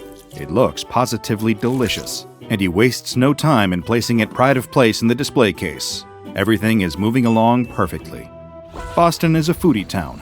That's what the store owner tells himself as he flips around the sign on the door from closed to open for the very first time. After years working as a chef in other people's restaurants, the store owner has racked up the experience to strike out on his own and achieve his dream: a boutique sandwich store on the Boston waterfront, where tourists from hither and yon would be able to enjoy artisanal sandwiches while browsing the city's many historic locales.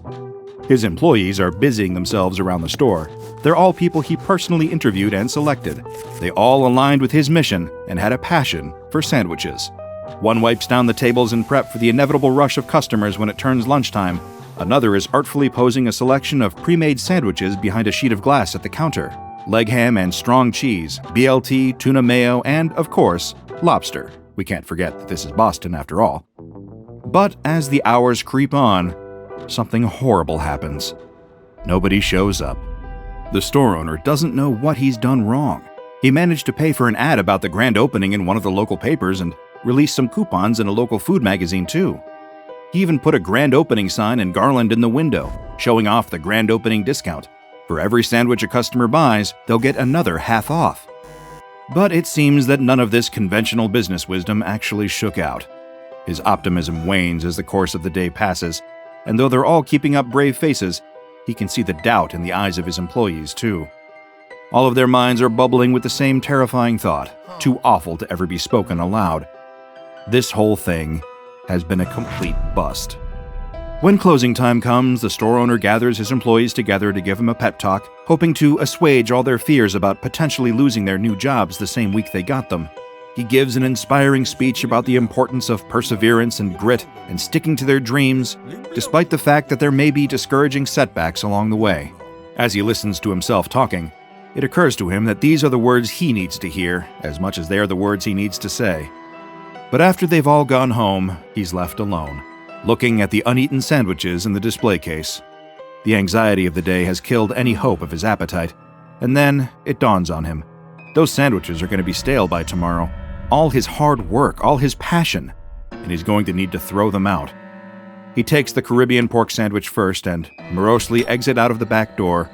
He sees the dumpster around the back of the building, but he also sees something else. A homeless man, looking cold and hungry, wrapped in dirty sheets deep in the alley. And in that moment, he has an idea. Perhaps he can still serve a hungry person today. The store owner offers his precious sandwich to the homeless man, who gratefully accepts. Deciding it would be a terrible waste to just throw food away while there was a man going hungry behind his building, he gives all the sandwiches from the display case to the homeless man, who acts like it's the first time someone has been kind to him in many, many years. He eats every single sandwich and tells the store owner that it's one of the tastiest meals he's ever had. Clearly, when it comes to making sandwiches, the store owner has a gift. In one moment, he's reminded of why he does this, making people happy with food. He has no idea that, in a sense, he's just murdered the man who rekindled his passion. The next day, things change for the better. With renewed passion and vigor for the art of making and selling delicious sandwiches to tourists and the Boston public, he puts his all into the sandwich business, and Lady Luck responds. A few customers each day at first, and then the place becomes a local curiosity, the subject of online write-ups and must-visit in Boston lists. There are familiar faces that he sees every single day, and it's only a matter of weeks until he needs to start implementing a waiting list for customers. Business is booming, And despite his sudden and miraculous success, the store owner never forgets what sparked his second wind. He owes it all to the homeless man out behind the store, who reminded him of his true purpose. One day, he decides he needs to repay his old friend. He whips up a delicious tuna mayo sub and steps outside to give it to the homeless man. But the man is gone. It's strange. He's left some crumpled clothes behind and the piece of cardboard he'd always sleep on. But the man is gone. The store owner steps forward, concerned for the man's safety. It had been a particularly cold and unforgiving winter after all. But he sees something instead that utterly disgusts him. In amongst the scattered clothes, there's a worm-like creature, glistening white and about a foot long. It lays there in the pile of clothes, mercifully dead. But the mere sight of it so revolts the store owner that he drops the tuna mayo sub onto the ground, splattering it across the asphalt. It's a terrible waste of food, but after seeing that disgusting worm thing, he doesn't have any kind of appetite for the rest of the day. If that's as terrible as this whole thing got, it would have been bad enough. But the floodgates of terror are about to open, and when it does, only a certain organization has the tools to close it. The store owner starts noticing strange things at work after that. Something about the regulars. Some of them seem kind of strange and doughy. They've got pallid skin and a vacant look behind their eyes. Some of them who've ordered the same sandwich day after day, who've memorized the menus by heart, are taking full minutes to decide what they want to order, as though the workings of their very minds have been gummed up. As disturbing as these strange little signs are, they're nothing compared to the nightmarish things a number of Boston EMTs and emergency room doctors were encountering around that same time. People collapsing in their homes in a state of extreme pain, their panicked friends and spouses calling in, crying and unable to explain what's happening to their formerly healthy loved ones. This, of course, would be disturbing enough. But what happens to these people after being taken in takes it to a whole other level. In every single case, the technicians see something moving under their skin. They take x-rays, ultrasounds, or in some cases, even make incisions, and the result is always the same. The bodies of the people experiencing these symptoms are full of thousands upon thousands of white worms eating their innards from within, slowly killing them in perhaps the most painful way imaginable.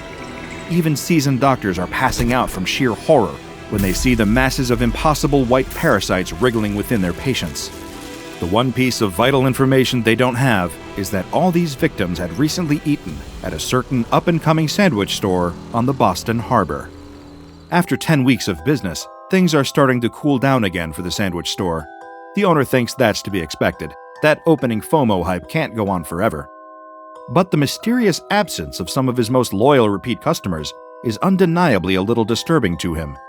Is it something he did wrong? Did he somehow alienate them? These thoughts are plaguing his mind when he's alone in the store one evening, cleaning up after everyone else has gone home.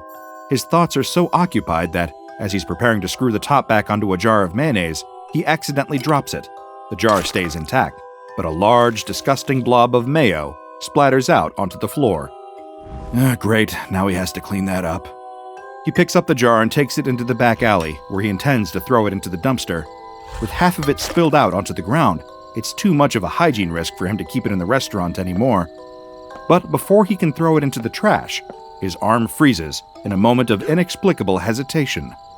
In that strange moment, it occurs to him that it's the only one in the cabinet of that particular brand.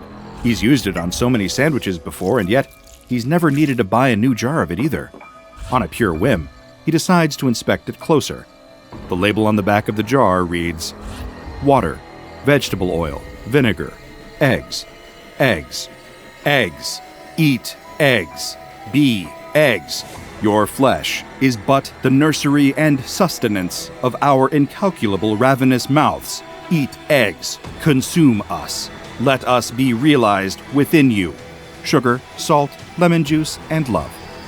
Oh, he thinks to himself, that isn't good.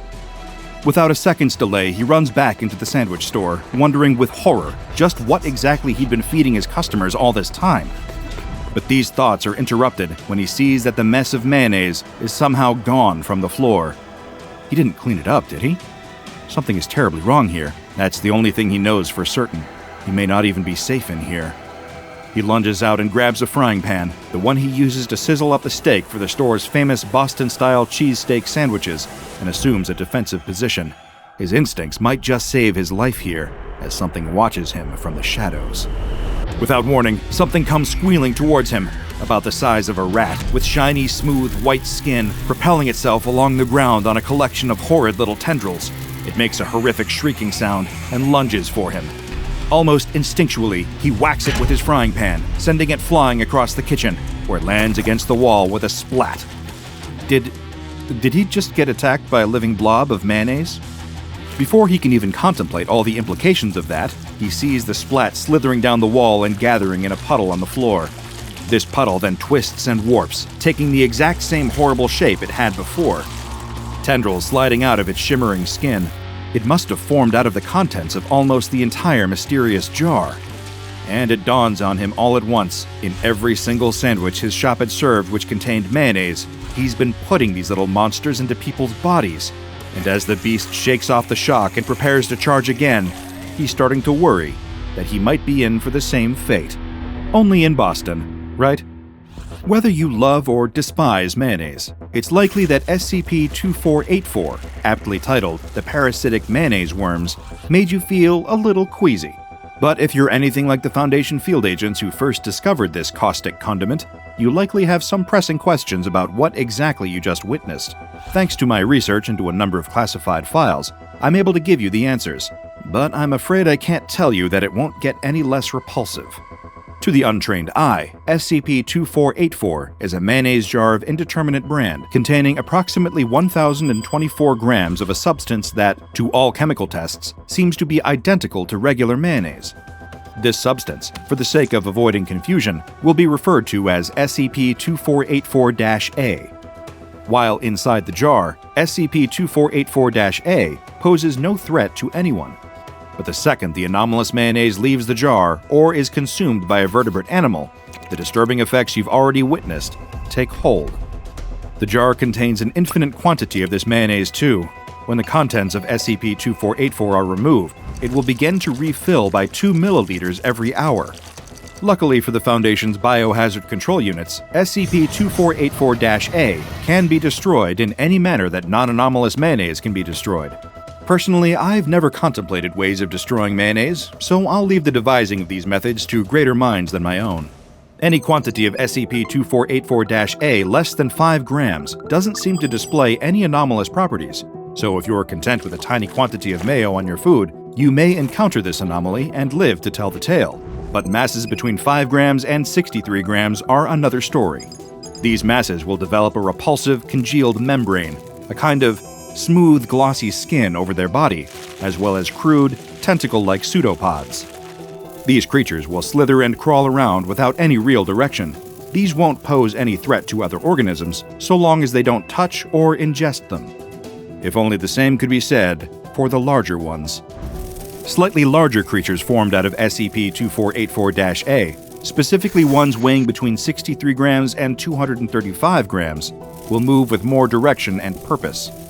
They will seek out solid foods and potable liquids, diffusing themselves into them and infecting them with their secondary anomalous quality, which we'll discuss shortly. Needless to say, one should avoid consuming food infected in this manner at all costs. Masses of SCP-2484-A ranging from 235 grams to 804 grams take a more direct and aggressive route to infecting their hosts. They will use their pseudopods to actively seek out vertebrate animals and try to enter their body through any means necessary. From all major bodily orifices, and even more novel methods of intrusion, such as pores and open wounds. But this is nothing compared to the danger presented by masses of SCP-2484-A ranging from 804 grams to 1,024 grams. These creatures are highly violent and aggressive, stopping at nothing to attack and enter vertebrate animals, going as far as forcing themselves through the victim's skin. It goes without saying that these are the most dangerous types to encounter of any of them, and you may need to brush up on your methods of destroying mayonnaise that we mentioned earlier in order to survive. But let's say, for the sake of argument, that your greatest anti-mayonnaise contingency plans have failed. The anomalous SCP-2484-A mayonnaise has entered your body in a dangerous quantity, which is to say 3 grams per every kilogram of body weight. If this describes your experience, then you're about to undergo the secondary effects of this anomaly, which I'm sorry to tell you are even more unpleasant than the primary effects. At first, the effects will appear to be relatively benign, including higher blood sugar levels, increased heart rate, slower cognition, and higher body heat, not dissimilar to the effects of consuming a large quantity of non-anomalous mayonnaise. Within the body, however, things will be taking a considerably more drastic turn. The SCP-2484-A in the victim's body will begin to turn into small, gamete-like cells through some kind of anomalous force of metabolization. Then things will accelerate considerably. Within 3 to 6 hours, the cells will develop into tiny nematodes around a millimeter in length that begin swimming through the body. A single gram of SCP-2484-A can become around 500 of these parasitic nematodes. If that's already making your skin itch, it's going to get an awful lot worse from there. Between 5 and 40 hours after SCP-2484-A infects its hosts, whether through consumption or forceful entry, the parasitic nematodes will begin eating the host's tissues, giving them the mass to grow up to 12 centimeters long. At which point, the host is likely to experience horrific pain as they're eaten from within. When the host has been entirely devoured, the parasitic mayonnaise worms will turn on each other and start eating. After all this, only one worm will be left, measuring from 20 to 30 centimeters in length. It will then enter a dormant state and die within 4 days. As obligate parasites, the creatures spawned by SCP-2484-A are not designed to survive outside the host body after they've developed. Any worms removed from the victim's body will die within 5 hours, but no attempts thus far to save anyone infected with SCP-2484-A have been successful. Infection is, sadly, invariably lethal. Our opening tale was also the first recorded case study of SCP-2484 encountered by Foundation field agents. The source was an independent sandwich store in Boston, Massachusetts, triangulated after a series of reports of strange parasite behavior over a 10-week period. The SCP-2484 jar had been in the store's refrigerator with a number of non-anomalous mayonnaise jars, though the store's owner, when questioned by Foundation operatives, could not remember ever having bought this particular jar of mayo. How it made its way into the store is, to this day, a mystery. Once the Foundation had contained the threat, all surviving sandwich store employees were given amnestics, along with a number of medical personnel who'd also encountered the parasites. All the hosts were, of course, lost.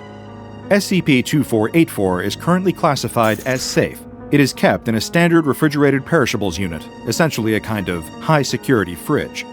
No more than 400 grams of the anomalous mayonnaise is allowed to be removed for experimentation at any time, and no destructive tests are authorized at this time. Any personnel hoping to access SCP-2484 need to have Level 3 access clearance or above. Condiments can be a loaded issue. I've personally witnessed arguments on the merits of ketchup, mustard, and mayonnaise that have reached greater intensity than some Keter-class containment breaches, but I'd advise you to exercise caution. Next time you make yourself a delicious BLT and you're preparing to spread some mayo across the bread, or you're wondering which flavor will perfectly accompany your next hot dog, take a second to think. You may not know what you're really putting into your body. Bang, bang, bang. The woman wakes with a fright, her heart already hammering. What was that noise? She sits up in bed and wipes the sleep out of her eyes, feeling the woozy concoction of adrenaline and exhaustion. Bang, bang, bang. There it is again. The noise is coming from downstairs somewhere. She goes and, with trembling hands, grabs the lamp from the side of her bed. It's pretty heavy at the base, and she reckons worst comes to worst, she could do a good bit of damage with it. She tiptoes out onto the landing and hears the thumping noise downstairs again. Sure enough, it's her front door. She hears muffled voices outside squabbling with one another. She peers around down the staircase, just in time to see whoever it is outside hammering at her door again. The hinges are starting to break. The wood is starting to bend. Surely it can't hold out for much. The door splinters and crashes open, and a crowd of hooded figures run into the house. There's so many of them that she doesn't have a hope of trying to fight her way out of this. She rushes back to her bedroom and looks around wildly for a place to hide. She can't go under the bed, there's no space, and she doesn't have a proper wardrobe, just a clothes rail that she hangs all her stuff on. More importantly, she doesn't have time to waste now. The burglars are going to be in here any second. She grabs all of the clothes off the clothes rail and rushes over to the corner of the room. She curls up as small as she can in a ball and throws the clothes all over herself. Hopefully, the robbers will think that she's just a pile of dirty laundry and leave her alone. You can hear voices now amid the crashing sounds downstairs. It sounds like they're in her lounge, going through her Blu-ray collection. Why on earth would they be wanting to look at her Blu-rays? Surely they could just grab the TV and the consoles and run out the door. That's where the real value is. The voices are getting louder and louder, with real notes of frustration. It doesn't sound like they're robbing the place. It sounds like they're looking for something. Like they've come here searching for something specific. But what could they possibly be after? She's not rich. If anything, she's pretty broke. The door to her bedroom flies open, and a group of people fills her room. This isn't just a smash and grab with a couple of individuals. There must be well over a dozen people in her house right now. She holds her breath and does her best to stay as still as possible. Peering out through the small gap in the clothes, she tries to make out who it is that's ransacked her place. And to her surprise, she realizes they're not a group of thugs at all. They're teenagers. None of them look much older than 15. They're all dressed in hoodies and trying their best to cover their faces, but it's obvious from how big they are, they're just kids. The woman's fear subsides slightly. She could easily take any of them in a fight, maybe not all of them at once, but she feels a growing sense of confidence. More than that, she feels a growing sense of curiosity. What could a bunch of teenagers want from her? The loudest one in the room has her phone out. Its light spills onto her face, and the woman realizes she isn't even bothering to wear a mask. She's talking to her camera, and as the woman glances at the screen, she sees messages popping up from the chat feed at the bottom. Is she live streaming this? As if she's heard her thoughts, the girl proudly announces, "That's right, it's your girl LoOpy Hunter coming in right now. We're going out live on Twitch, YouTube, TikTok, and Insta. I've got my boy Sparkles downstairs raiding the hard drive, but I'm up in the bedroom right now looking for a laptop." Hard drive? Laptop? What could any of these teenagers want from her files? Then, the penny drops. "We're gonna find it today. The lost episode. Season 3, Episode 15, Ick Day. We're writing the next chapter in meme history. You better be screen recording, because we're about to be arrested for this." The woman had been to her most recent Comic-Con about 8 years ago. It had definitely been time to pack it in. The 4 days that she was there, sitting at her booth with stacks of photos ready to sign, she'd had a grand total of 7 people come by. There's nothing more disheartening than watching your popularity steadily dwindle and not really having an answer for it. LiLLy had been a flash in the pan. Everyone in the team had known that, except the top execs. It just so happened to catch a zeitgeist. It aired at just the right time on Saturday morning and featured the voice work of the young actress who would go on to be a Disney Channel star. The success of the show wasn't necessarily based on the strength of its writing, but success was success, and the woman had enjoyed it while it lasted. She got to move to LA for the start of Season 2, and wrote every episode up until the 3rd season, where they fired the original staff to go in a different direction. Safe to say there would be no further seasons for a reason. Still, she couldn't resent it too much. For a few glorious years, she'd got to live her dream of being a successful writer in Hollywood. Sadly for her, most of the money had dried up, but she just about managed to scrape together enough for a modest house in the Midwest where she could live on her own and take nice walks in the country. As far as she was concerned, LiLLy was long behind her. That was at least until she became a meme. A generation of teenagers who had grown up watching LiLLy as 5-year-olds all of a sudden now had internet access and phones. Nostalgia bait was a huge thing, as the woman quickly discovered. If you could remember something that was really niche from your childhood, something that you hadn't thought about in years, it had a good chance of going viral. And LiLLy, being the very popular but underwritten juggernaut that it was, had the perfect concoction of forgettability and dated animation. All of a sudden, LiLLy was somehow cool again. The woman had to admit she didn't get it. She put on a couple of old episodes out of curiosity, but found that it was even worse than she'd remembered. If anything, she was a bit embarrassed to have had a hand in writing it. But all these teenagers online were going nuts about it, and at the height of the meme was Season 3, Episode 15, Ick Day. Sitting at her computer, the woman really doesn't get it. She has to watch a YouTube video explaining something called the Mandela effect to understand what on earth is happening. Hey guys, and welcome back to the channel. Don't forget to like and subscribe. Now let me ask you a question. What color is the tip of Pikachu's tail? The woman thinks for a second. Black.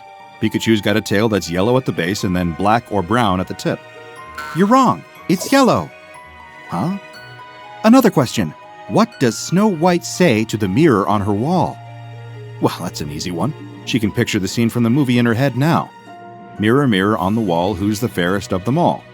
Well, I'm afraid you're wrong again. She actually says, magic mirror on the wall, who's the fairest of them all? The woman sits back in her chair and crosses her arms. That's strange.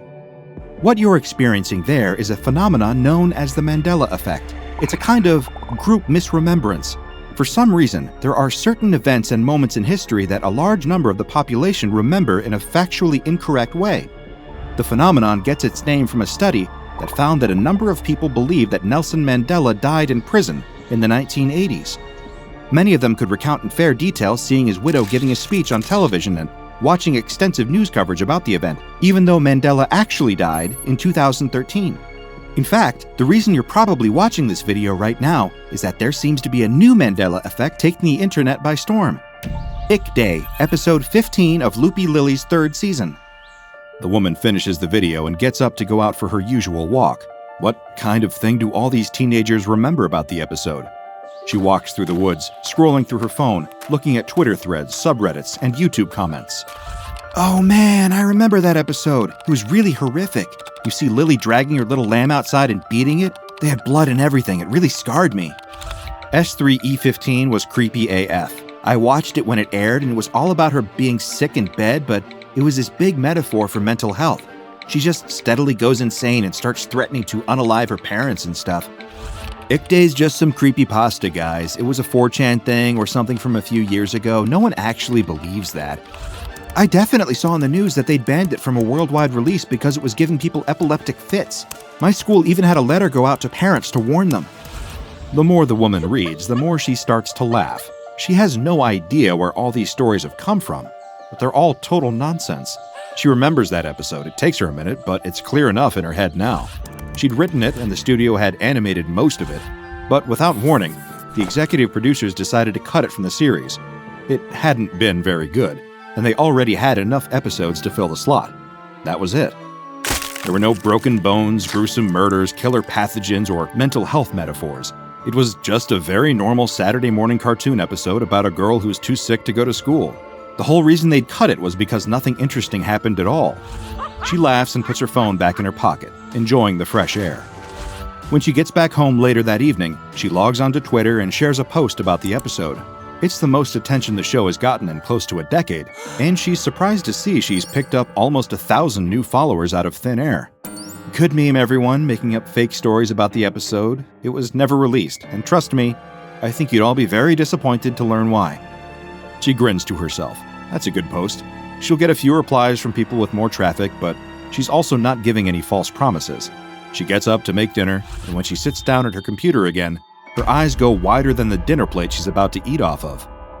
3,100 replies. She laughs and cracks her knuckles, opening the first one. Exactly, thank you. I always said it was pulled for being too violent, and now I have proof. Okay, clearly that person hadn't read what she'd written at all. She ignores it and goes on to the next. At Bacon's Forever, at Cash339. See? I wasn't making up that seizure. Defo happened. What is going on? The woman looks back at her original tweet to make sure that she hadn't left in some stupid typo or phrased anything awkwardly. But no, it was clear as day. What was everyone doing? It's like they'd read something totally different from what she'd written. She starts to go through and reply to people, clarifying her original point and trying to make sure that she isn't being misrepresented at all. But all the while, more and more tweets are flooding in replying to her, with each person somehow confirming their own previously held beliefs. A few of them even quote parts of her tweet that weren't originally there. Is she going crazy? Has she lost command of the English language? She goes across to Reddit and finds a similar thing happening almost straight away. Someone shared a screenshot of her tweet, and all the comments underneath are interpreting it in totally different ways. Sighing, she makes a Reddit account so that she can start replying to all of these people to clear up any confusion. Hours go by, and before she realizes it, it's almost 2 a.m, and she is absolutely furious. The more she tweets, posts comments, and replies, the more frustrated she feels.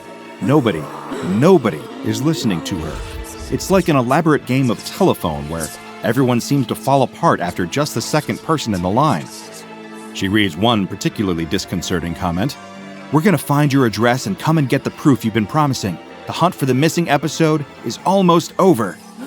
Deciding that she's done with the internet, potentially forever if she can manage it, the woman logs off and takes herself off to bed. Hiding under the pile of clothes in the corner of her room, the woman couldn't do anything but watch as the teenagers found her laptop and yanked the screen open unceremoniously. It was password protected, and much to her relief, none of the teenagers had any clue what the password could be. "Come on, hurry up. We need to show the world once and for all that LiLLy was really a ploy to take down the Catholic Church." "Exactly. It predicted COVID years ago to a T." "I know, right? Can't wait for the scene that the KGB plays to torture their hostages." "It's like all of these kids are speaking different languages to one another. Not one of them seems to remotely understand what the others are saying, so obsessed with their own theories." "Maybe she's written the password down somewhere. I'll check through the notebooks. You check through the pockets of her clothes." The woman's stomach sinks. What looks like a 14-year-old boy starts to walk over to her hiding spot. There's nothing for it. The woman leaps to her feet, throwing the clothes off her in what she hopes is an intimidating display of power. In reality, a pair of her boxers get stuck on the top of her head and flap around awkwardly as she shouts. She tells the kids that the police are on their way. That would have been a good idea. And that they need to get out of her house this instant. For a second, they all stand in stone silence. Then smiles break out across all of their faces, and they rush over to her excitedly. "I knew it! I knew you'd pulled the episode yourself for fear it would overshadow the rest of the show.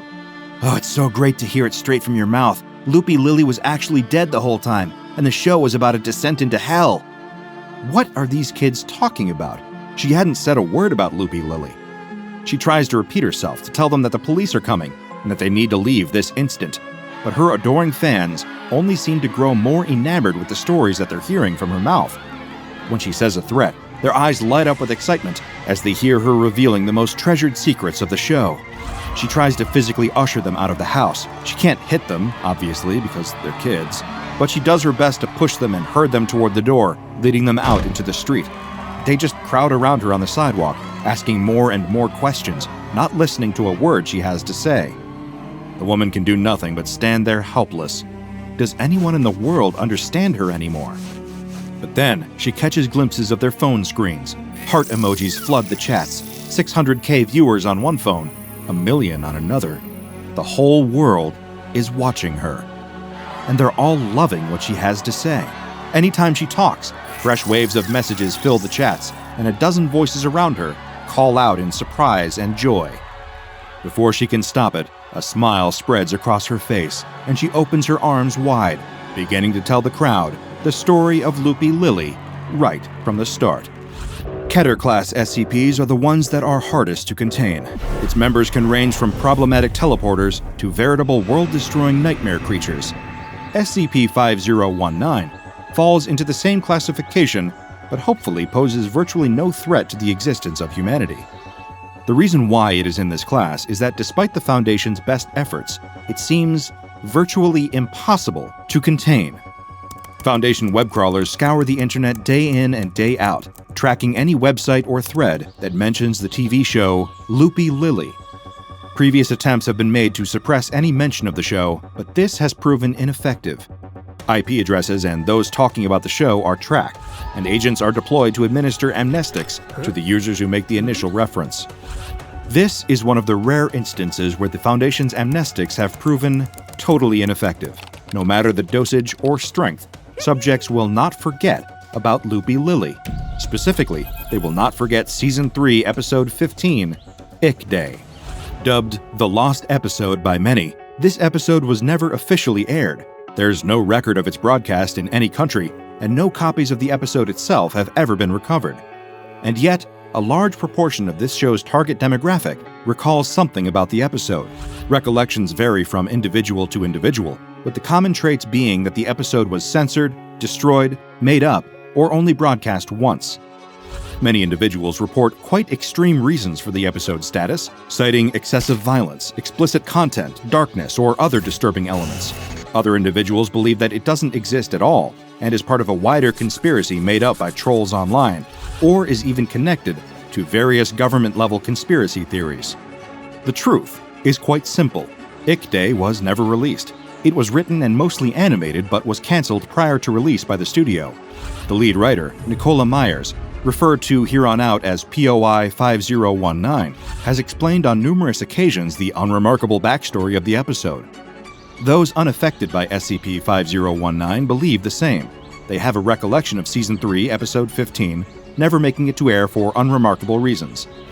And yet, those affected by SCP-5019 seem unable to comprehend any attempts to explain this. Not only do they fail to understand what the other person is telling them, they actively believe that the person is reinforcing their own beliefs.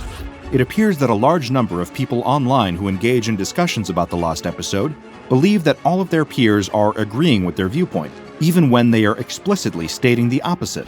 As confusing as this is, the Foundation believes that this does not pose a significant threat to the general population.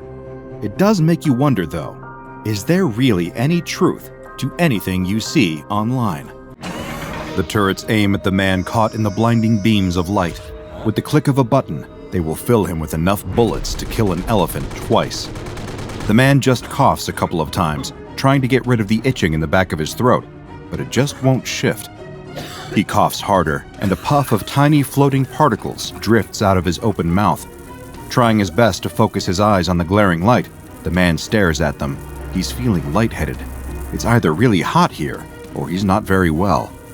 But that tickling feeling is still there at the back of his throat.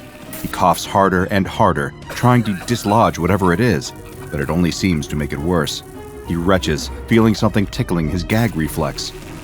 A voice shouts at him to keep moving through the earpiece. It tells him there are turrets trained on the back of his head, ready to blow his brains out at any moment if he decides not to obey orders. For some reason, things are not right here. He takes a step and feels his leg wobbling beneath him. His insides feel scratchy and tense. It's as if something is working its way through his limbs, spreading and expanding.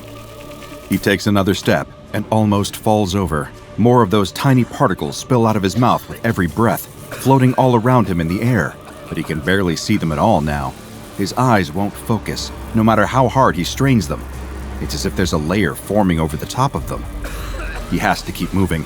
The disembodied voice is shouting at him, barking orders, but the words make less and less sense with every passing second, and the tickling in his throat.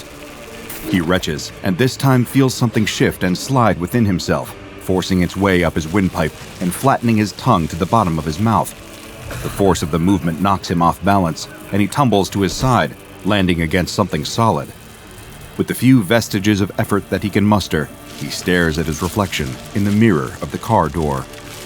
Out of his mouth stretch tiny white tendrils, flexing and squirming in the sun. There are more of these particles coming out of him than there is air, as he works frantically, trying not to pass out, but it's too late. Whatever it is that's growing inside of him, he can feel it's reached his brain.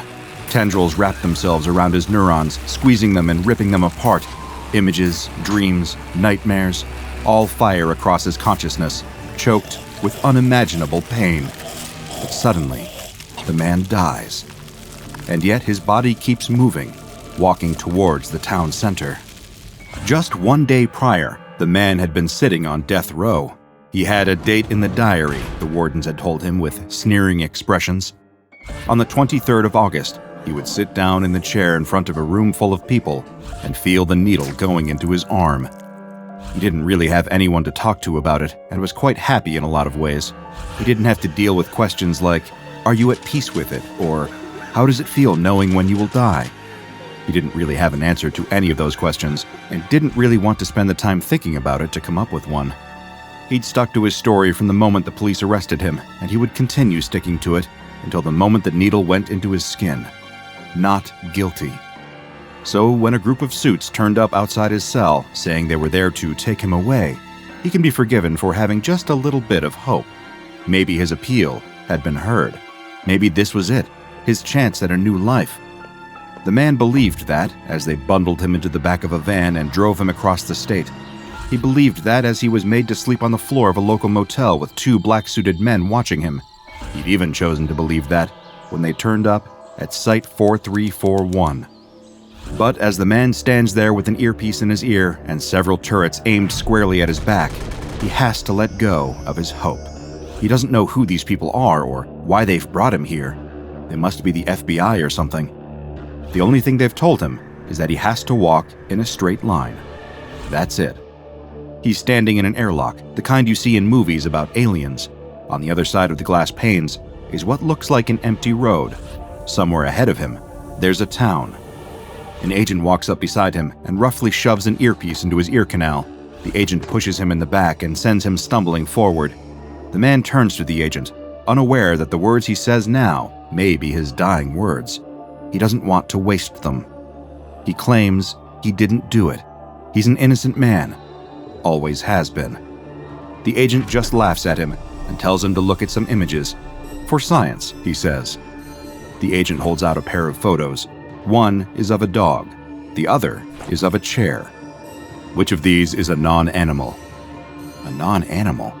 The man's never heard that phrase before. He doesn't take a genius to figure it out, though. The chair is the non-animal, obviously. He points at it, and the agent nods. Start walking. The airlock hisses, and suddenly he is on the other side, with an empty road stretching away ahead of him. The whole town appears to have been encased in an enormous dome. Floodlights illuminate the way. The man gulps deeply and shuffles forward. Every step he takes, he expects to never take another. He has no idea why they've brought him here, but he imagines that it must be some kind of negotiation situation. There will be some crazy cult or terrorist leader holed up in this town who wants a human sacrifice. As a death row inmate, he's one of the most expendable people in the United States. A street sign looms into view. It looks a little dirty, as if it hasn't been cleaned in a few years. Welcome to Grantsville, Kansas. Warm hearts, deep roots. In fact, the road running through here looks pretty disused. Grass and little plants work their way through cracks in the tarmac. There are even a few mushrooms here and there. This place must have been a massive dump for a while now. At the very least, a few cars driving along these roads every once in a while should kill those things back. The man's unease grows as the first buildings come into view. They don't look like they've seen the apocalypse or anything. There are no smashed windows, no fire marks, no bullet holes. It just looks empty. Every surface seems to have a layer of something growing over it. He'll need to get up closer to see it. From a distance, it looks like everything's under a very thin white sheet. But as he approaches a brick wall and stares at it intently, he realizes that it's some kind of pollen or spores that cling to all the surfaces. That doesn't make much sense either. Surely a gentle breeze would be enough to blow the layers of buildup off the buildings. It must just be pollen season around here. There's probably a giant cedar forest nearby where all the trees have released at the same time. That'll be it. The voice in his ear commands him to keep moving forward. If he stops again, he will be shot. For a second, walking through the peace and quiet, without four walls and jail bars around him, the man had almost forgotten that he was about to die. He'd almost, for a split second, felt like he was free. He follows orders, walking further and further forward, looking around in all directions. Again, there's no sign of an apocalypse. The cars are all parked neatly on the sides of the street. There's no graffiti, no signs of a struggle. Yet there doesn't seem to be a single person around. Actually, it's more than that. The man's blood suddenly runs cold with the realization. The reason it's so quiet and peaceful out here is that he can't hear any birds. And suddenly, he notices another thing that's off. If this place has been abandoned as long as it seems to have been abandoned, where are all the spider webs? Why aren't the bins teeming with insects? Why aren't there stray cats and dogs wandering through the streets? Just how alone is he? A sound to his right makes him jump out of his skin. It's the first thing he's heard aside from his own footsteps and breathing in the previous half hour of walking. It sounded like something deflating, like puncturing a tractor tire and listening to the air slowly wheeze out. It had come from behind the house to his right. He's about to stray off course when suddenly he remembers the warning that had been barked into his ear. If he diverts in any way from his mission, they will shoot him in the head. But as if on cue, the voice crackles back into his ear. We've detected movement around the back of the building to your right. We would like you to go around the side of the house and investigate the sound. The man asks about the noise. What exactly was it? Again, silence over his radio. What on earth could have made a sound like that? It definitely wasn't a person, and it wasn't any kind of animal he'd heard before. The man shuffles around the side of the building and pushes at the garden gate, hoping that it won't open. But of course, it does. It's a tight squeeze. He has to step his way over watering cans and around various planters before entering the backyard. The floodlights blast directly into his eyes, so bright that he can't see much of anything for a second. But slowly, his vision comes back, and in the air float those same tiny spores that seem to coat every building around here. They hang in the trapped air like a kind of haze. The backyard is dominated by a pool, a large, deep bowl cut into concrete with tiles lying all the way around it. There's no water in it. How he'd love to swim on a day like today. On the first inspection of the yard, he can't see anything out of place at all. Then, the voice appears in his ear again. Look inside the pool. That wheezing sound filters into his ears again. Sure enough, it's coming from the empty pool. A puff of spores shoots up into the air and gently floats its way down serenely. Some of them even settle on top of his head. The man is dimly aware that he probably shouldn't be breathing in this many of them. He's got hay fever, if nothing else. But the hammering fear as he approaches the pool is too much for him to ignore. He peers over the edge. Lying on the bottom of the pool is a man, bloated and fat. Except he's not a man at all. Whatever he isn't human. Dressed in pool shorts and lying on a half-deflated flamingo, the not man looks more like some kind of fungus or mold. What parts of his skin are still visible have been replaced by a waxy sheen. Most of it is hidden behind a thick layer of fur and unnatural growth. He must have died a long time ago and had plenty of time to decompose down here. The man feels sick to his stomach. He's about to turn away when he notices something. Whatever it is at the bottom of the pool is still breathing.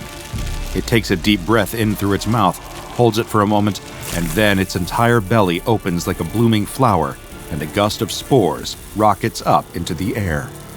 The man tumbles backward and starts running. He's back out of the garden gate in an instant, racing his way back along the street. He's crying out in fear, and as he runs, he notices more. He sees that the mushrooms are everywhere now, growing on every surface. How had he missed them before? Through lounge windows and between the backs of cars, he spots what used to be people all around him.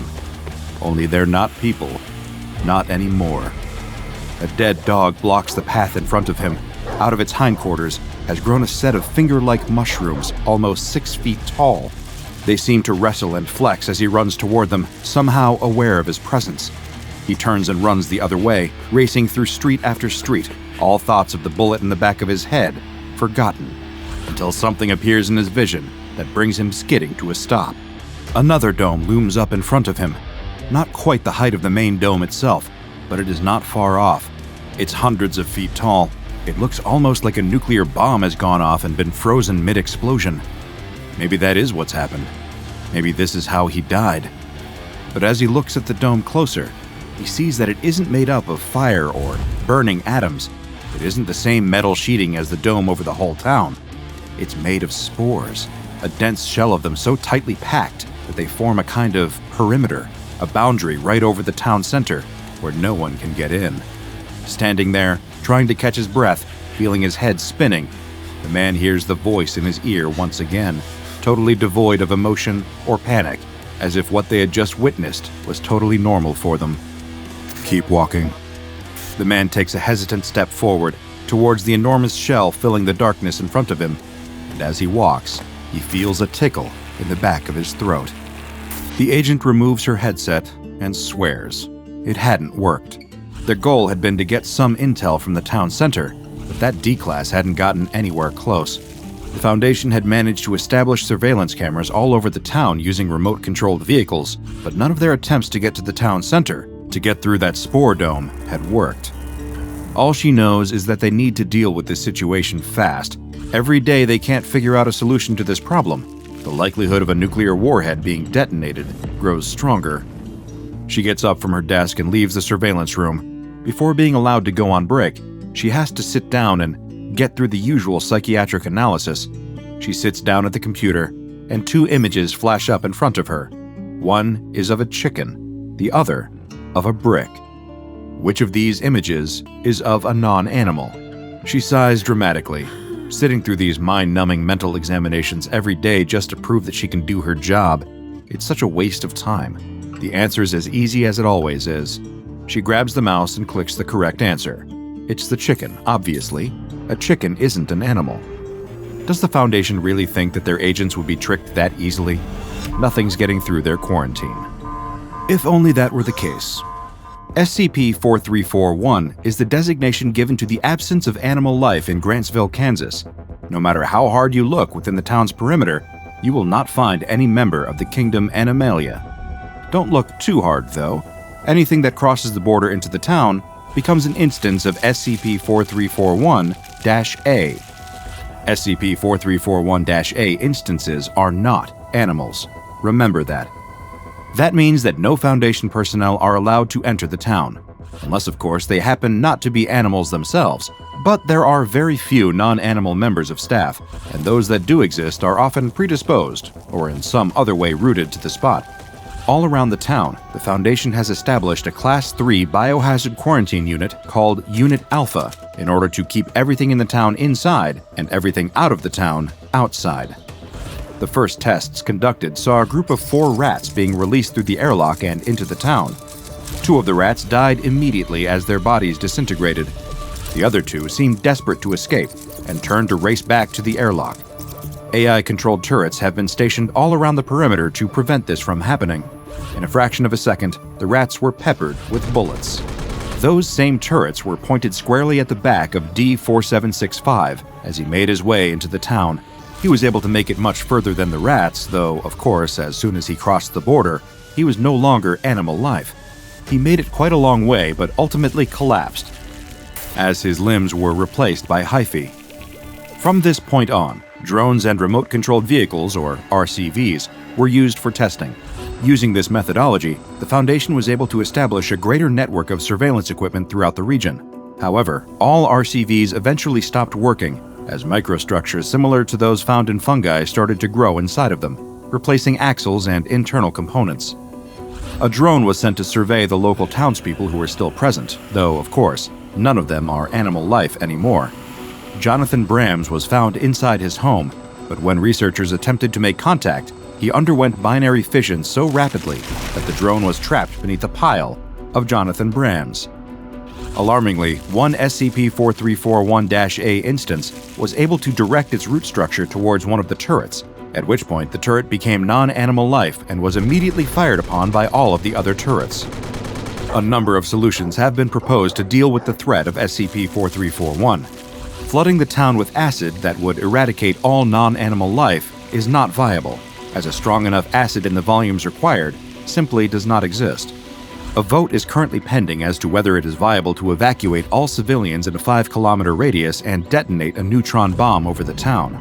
For now, though, the acid Regolith 2178 has been found to be particularly effective against non-animal life, and so specially designed Regolith 2178 rounds have been installed in all of the turrets. Additionally, Regolith 2178 capsules have also been installed in the heads of all personnel. Any signs of a breach, and these capsules will be triggered, which leads us to the crucial part of our story. You see, there is no animal life in Grantsville, none at all.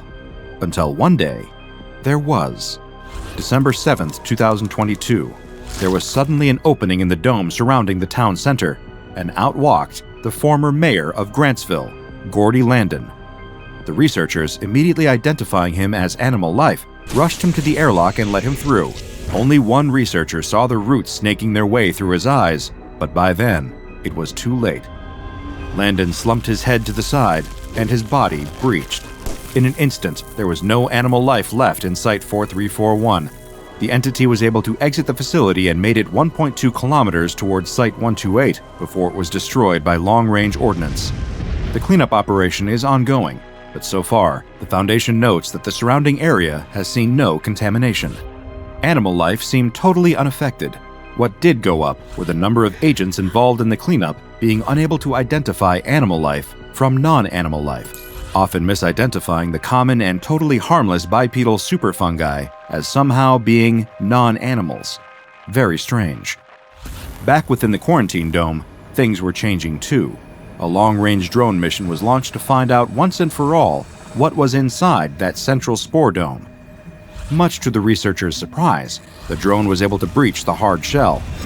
Inside were multiple instances of Mayor Landon, walking on advanced mobile hyphae, as well as complex fungal structures that linked entire buildings together. The Landons caught the drone, and immediately its internal components were replaced with organelles, spore sacs, and other attributes of non-animal life. All of a sudden, the top of the spore dome rocketed upwards toward the roof of the quarantine dome with an instance of Mayor Landon at its center. He hit the roof so hard that he was immediately crushed. This was the first known occasion of SCP-4341-A entities making physical contact with the inside of the dome. In the weeks that followed, agents started to note a patch of what looked suspiciously like non-animal growth spreading over the exterior of the dome, starting from the point of contact. Or maybe it was just regular animal growth, actually. Probably nothing to worry about. The rattlesnake strikes, sinking its fangs through the furry carapace of the tarantula. It writhes briefly on the golden sands, then goes limp. The desert is a brutal place. Here, it's eat or be eaten. A man walks through a remote desert landscape, a pack on his back. The sun dips down over the horizon, a welcome reprieve from the heat, but bringing its own new threats. The dangers of the day may be gone for now, but the dangers of the night are just beginning. As he walks, he hears a strange sound behind him. He turns, and by the dim light of the moon, he sees a mound of sand advancing toward him, as if blown by a storm, but there's no wind blowing. Frightened, he tries to run, but the dune gains on him until he is completely submerged. After a moment, the sand disperses, revealing nothing left but a skeleton. The dune travels off into the distance, disappearing from view.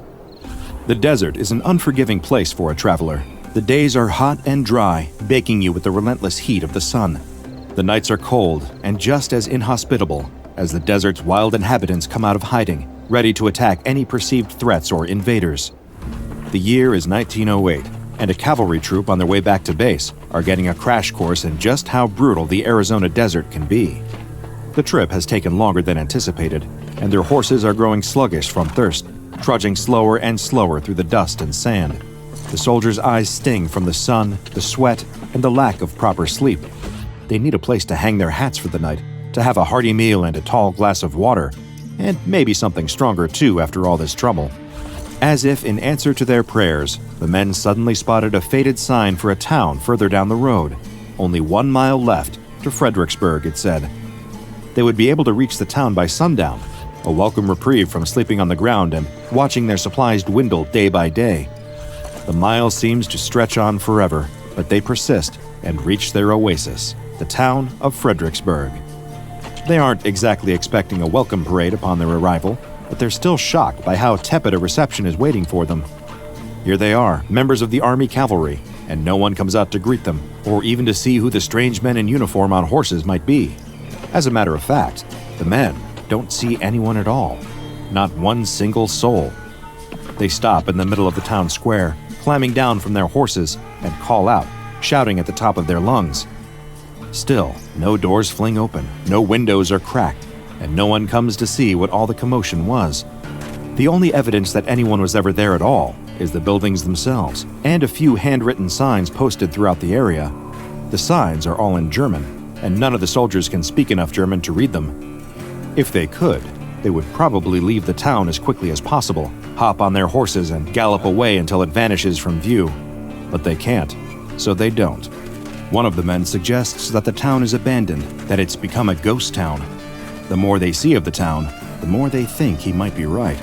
The buildings are still in good condition, but there's no one inside. It's as if the entire town got up one day and decided to leave it all behind. Then, it sat untouched until the cavalry came. So one of the other men wonders, what should they do?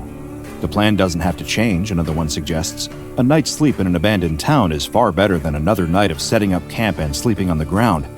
Near the edge of town, they find a tavern and an adjoining hotel. There may not be any staff or other lodgers, but there's a stable for the horses, plenty of beds, and a few unopened bottles behind the bar. That's more than enough for the night. So they tie up the horses, have a few drinks, sing a few drinking songs, and settle in for what is sure to be the best sleep they've had in many, many days.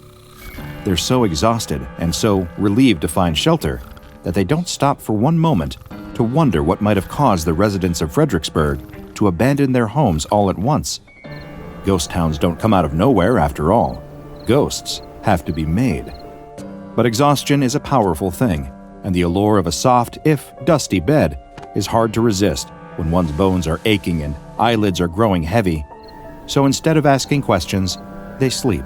A deep, blissfully ignorant sleep. A few hours later, one of the men suddenly wakes, jolted from slumber by a horrible high-pitched neigh. One neigh quickly becomes a chorus as more voices join in. The horses! Something's wrong!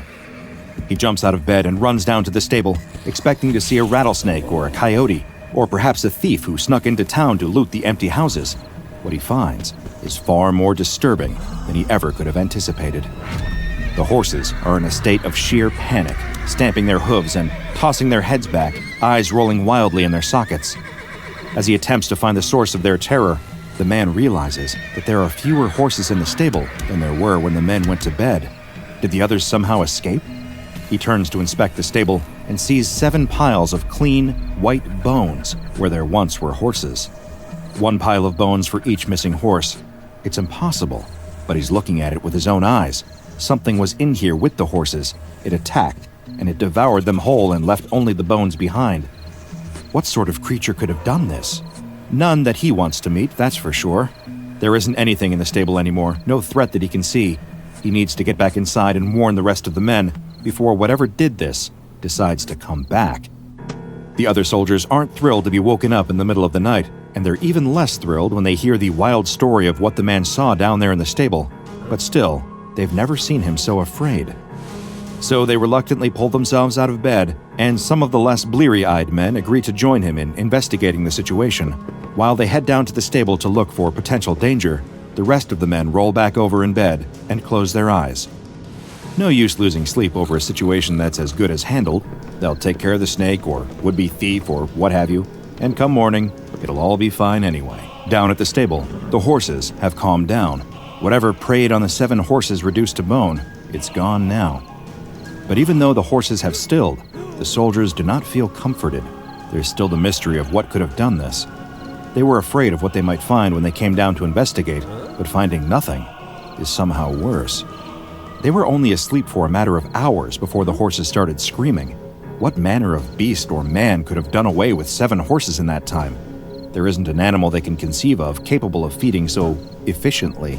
Sure, a wolf can kill quickly, but to kill 7 times in a row without a sound, without a fight, and to clean the bones of any speck of meat, all without being caught, it seems like the work of something beyond the natural world. One of the more superstitious soldiers, pale and trembling, suggests that the abandoned town must be haunted by a vengeful and hungry spirit. It demanded an offering in exchange for their trespassing here, and took the horses as a sacrifice. The others laugh at him, but secretly, they're just as frightened as him. They're supposed to be brave in the face of the unknown, but it's the dead of night in a town with no people, and something is eating the horses. Meanwhile, back in the hotel, many of the other men struggle to get back to sleep. They're exhausted, the remnants of sleep still clouding their eyes and weighing down their heads, but the insistent, nervous pounding of their hearts is keeping them awake. They are suddenly acutely aware of the complete silence that surrounds them. In the dark, they can't hear anything but their own breathing, quick and shallow.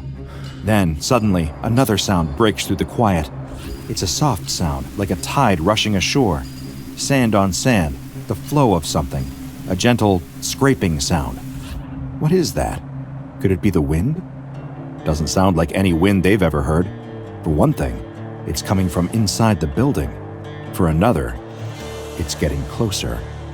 One curious soldier climbs out of bed to seek out the source of the noise. He opens the door to his room, squinting to make out shapes among the shadows. At first, he thinks the motel must be flooding. Something's pouring into the hall, spilling across the floor and flowing closer and closer. But as it approaches, he sees that it isn't water at all. It's sand.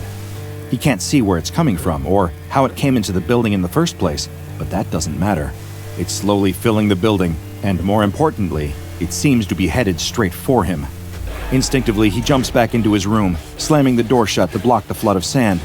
But he didn't account for the crack under the door. And as he watches, the sand begins spilling into his room from beneath the door. It moves as if it were alive, creeping across the floor toward him.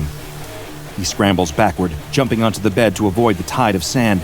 Still, it advances closer and closer, piling up until it can reach him there. There's no doubt about it. This is no ordinary sand. It isn't just filling the room at the urging of gravity or some sort of indoor storm. It's deliberately creeping, advancing, hunting. He glances around the room, desperate for a means of escape, but there's nowhere to run. The only way out is the door, blocked by the ever-increasing tide of sand. It rises to the height of the bed, spilling onto the mattress and preparing to engulf him. He isn't certain what will happen to him when it does, but he's looked death in the face enough times to recognize it on sight. The sand is covering his feet now, climbing up his legs, ready to cover his body and swallow him whole. He opens his mouth to scream, and sand pours through his lips, filling his throat and lungs. He collapses onto the bed under the weight of the assault, and he disappears. One of the sleeping soldiers wakes to the sound of a scream from the next room. He goes to sit up, but finds his arm is strangely heavy. He looks over and is shocked to see that his arm is covered with sand. And the sand is moving, undulating on his arm like a swarm of tiny creatures. He tries to shake them loose, but for some reason, his arm feels paralyzed. With his other hand, he swipes at the sand, brushing it away as quickly as possible to reveal the arm beneath. When he can see it, he wishes he couldn't. Bone, a skeleton hand poking from beneath the sleeve of his nightshirt. He flies into a blind panic, stumbling out of bed, his bone arm dangling useless at his side, and fumbles with the doorknob, desperate to escape. But the sand is relentless, already swarming around his feet and weighing him down. Before he can take a single step out of the room, the swarm of sand overtakes him, and he is buried in a living grave. Throughout the hotel, once thought to be abandoned, but now clearly occupied by something hungry, the men flee their rooms, abandoning belongings to the flood of sand. As they run, they see more and more sand pouring into the walls like waves and waves of water ready to drown them. They pull on their boots to protect their bare feet and sprint as fast as their legs will carry them, jumping and weaving around the piles of sand to avoid being eaten until they make it outside. There, the other men have begun to prepare the horses, the horrified screams from inside having served as a pretty clear indication that it is time to take their leave. As they mount their horses and prepare to flee, they realize that 4 men are missing from their ranks. One soldier suggests that they run back inside, perform a rescue mission, and try to recover the missing 4. But it is obvious that no one wants to step foot back into that sandy den of death. They don't want to leave any men behind, but the choice is between 4 men and all of them. The sight of another wave of sand pouring through the hotel's door makes up their minds for them, and they climb onto their horses, some riding 2 men to 1 horse, and gallop out of Fredericksburg into the night. The 4 men lost to the sands will never be seen again, joining the rest of Fredericksburg's ghosts. Though it wouldn't be classified for many more years, these unfortunate men had encountered the deadly appetite of SCP-165. SCP-165's organic component resembles a typical parasitic mite, each instance of which is 750 micrometers in length, with 8 legs and a genetic structure similar to that of a house dust mite. The main difference between these organisms and the dust mites they resemble is their hermit crab-like tendency to attach grains of sand to their backs for an as-of-yet unknown purpose. The creatures travel as a colony, numbering in the hundreds of billions or even trillions, giving the appearance of a large dune of sand. In spite of their tendency to move as a pack, SCP-165 instances do not cooperate with one another. Instead, they act in competition with each other, fighting over food with an insatiable appetite. Much like mosquitoes, these mites detect their prey by sensing carbon dioxide and sugars in the air. Once this prey has been sniffed out, the mites will use their legs to climb over each other, rolling toward their target until they have enveloped it. The bite of SCP-165 releases a numbing chemical toxin, similar to the toxins found in mosquito and flea bites. The subject will be unable to tell that millions of mites are biting at their flesh until it is far too late. The swarm stripping them down to the bone in minutes. This numbing effect works so well that some victims have been completely devoured in their sleep without ever once waking up. The SCP-165 mites are nearly invulnerable, resistant to all but the deadliest pesticides. They do, however, avoid heat, seeking shade whenever available and being the most active at night. They show a preference for large, sleeping prey. This dislike for heat and apparent vulnerability to it is the most useful method for containing the mites. While investigating the initial discovery of SCP-165 by the SCP Foundation, I discovered an addendum to the official file. Though some portions had been redacted for, I presume, security purposes, I was able to piece together the most relevant information. From what I can surmise, the United States government has been aware of the existence of SCP-165 for at least 80 years. The mites were first discovered in Fredericksburg, Arizona, a forgotten town formerly populated largely by German immigrants. This town is also, I must note, located in the Tule Desert near the Goldwater Air Force bombing range. Fredericksburg was founded in the late 1800s, and by 1908, it had become a ghost town. Its sudden, strange emptiness was discovered by a passing cavalry troop, who quickly discovered that there was a reason for the disappearance of Fredericksburg's inhabitants. This much I essentially already knew. What I didn't know, however, is that the United States government attempted to exterminate SCP-165 in the late 1950s. In fact, this goal is attributed to the creation of a bombing range in the area, though I was unable to officially confirm this. The bombing range and its subsequent use was able to successfully reduce the population of SCP-165. However, the explosives were insufficient to completely eradicate the threat. So, in the late 1980s, the SCP Foundation opted to intervene and deploy a ground cleanup and extraction team. Mobile Task Force Epsilon 9, aka Fire Eaters, was dispatched to Fredericksburg to extract and contain SCP-165 by any means necessary. Upon entering the decrepit town, the task force was met with an ominous sight. Vacant buildings lined the streets, left in disrepair but otherwise untouched. The only sign that life was ever there at all was the bones, animal and human alike, littering the dusty ground. One MTF member spotted a sign, hand-lettered in German, reading, Vorsicht vor dem kriechenden hungrigen Sand. Though he didn't speak German, one of his fellow task force members did, and translated it for the others. Beware the creeping, hungry sands. With this ominous warning in mind, MTF Epsilon 9 advanced into a nearby house to investigate. There, they found the floors completely covered with mounds of sand. The untrained eye might just assume that this was ordinary sand, but the task force knew better. These were instances of SCP-165 hiding from the heat and sunlight beneath the shelter of this roof. At the first sign of movement, their suspicions were confirmed, and the MTF members produced their flamethrowers, assaulting SCP-165 with blasts of fire until the movement ceased. These measures proved highly successful, melting the sand to glass and repelling whatever mites were not trapped inside. A living dune made up of 4 metric tons of SCP-165 was contained and transported to ABC Area 14. SCP-165 is contained in a facility at Armed Biocontainment Area 14. SCP-165 is considered to be a contagious, pathological organism, and so containing it requires the highest sterilization and quarantine procedures to be followed. There are microwave field generators placed around SCP-165's containment area in order to restrict the movement of the dune. Once every 9 days, the mass of SCP-165 is to be fed at least 750 kilograms of live cattle. Attempts to feed the entities via pre-slaughtered food sources have proven ineffective. For whatever reason, they prefer live prey. Unfortunate for the cows, but the Ethics Committee has proposed that they be sedated prior to feeding time in order to minimize potential suffering. We tend to associate sand with discomfort, whether it's intruding on a day at the beach and wedging itself into the most inconvenient crevices, or sticking to anything and everything placed in its vicinity. As someone once said, it's coarse, it's rough, and it gets everywhere. But if SCP-165 ever breaks containment and spreads to other parts of the country, or even the world, it could do much more harm than some simple irritation. That is, if it isn't already out there. The mites feed so quickly, so efficiently, it's possible they're dwelling in other sandy areas and just haven't been discovered yet. How many small desert towns have they picked to the bone? How many beachside communities have been decimated? I can't say for sure, but I can say this.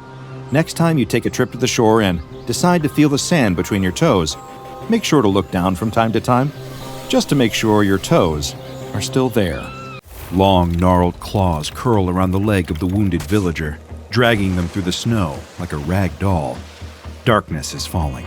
The air is freezing. And yet, the poor doomed soul being pulled towards a horrific fate by the ancient hunched figure is smiling blissfully. In the forest, every sound, no matter how small, puts you on edge. The snap of a twig underfoot, the rustle of leaves overhead, the wind passing between the trees, all conjures up images of something else out there, watching, following, hunting you. The backpacker takes another cursory glance over his shoulder, the nagging thought that maybe he should turn back and retrace his steps to the main road, poking at his brain. It's not too late, the tiny voice tells him. You can make it back before dark. Someone's bound to come along who can help. He looks back to his map, squinting in the fleeting sunlight.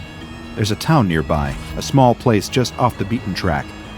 Cutting through the woods is the quickest way to get there, and he can't help but invite the possibility that he's only a few feet away from the furthest edge of the tree line. Just a little bit further can't hurt. And if he doesn't make it to the town by the time the sun fully sets, then he can turn back before it's too late. He should have turned back sooner. The backpacker has been crossing Eastern Europe for the past few months, traveling mostly on foot up until now. But walking through the freezing, rural areas of southern Russia was a quick way to get pneumonia, so he'd been opting to hitchhike until he made his way to a warmer part of the country. Most people were wary of picking him up and helping him get from one point to the next. The few that weren't, thankfully, spoke enough English to make communication possible. Thanks to his persistence and broken Russian, the backpacker had made it a decent distance. That is, until the most recent ride he'd hitched. He wasn't sure why, or even really what had happened. The driver who'd picked him up alongside the highway had seemed amicable enough, right up until he'd taken an unexpected detour. The backpacker had been keeping a close eye on his map and noticed the driver turn off at a different exit, pulling up alongside the forest on a long, empty stretch of highway. Suddenly, the driver started aggressively yelling at him, urging him to leave the vehicle immediately. The backpacker had thought maybe there was some kind of misunderstanding and could barely keep up with the thick Russian being hurled at him. But then, the driver sped away, laughing loudly with his windows down.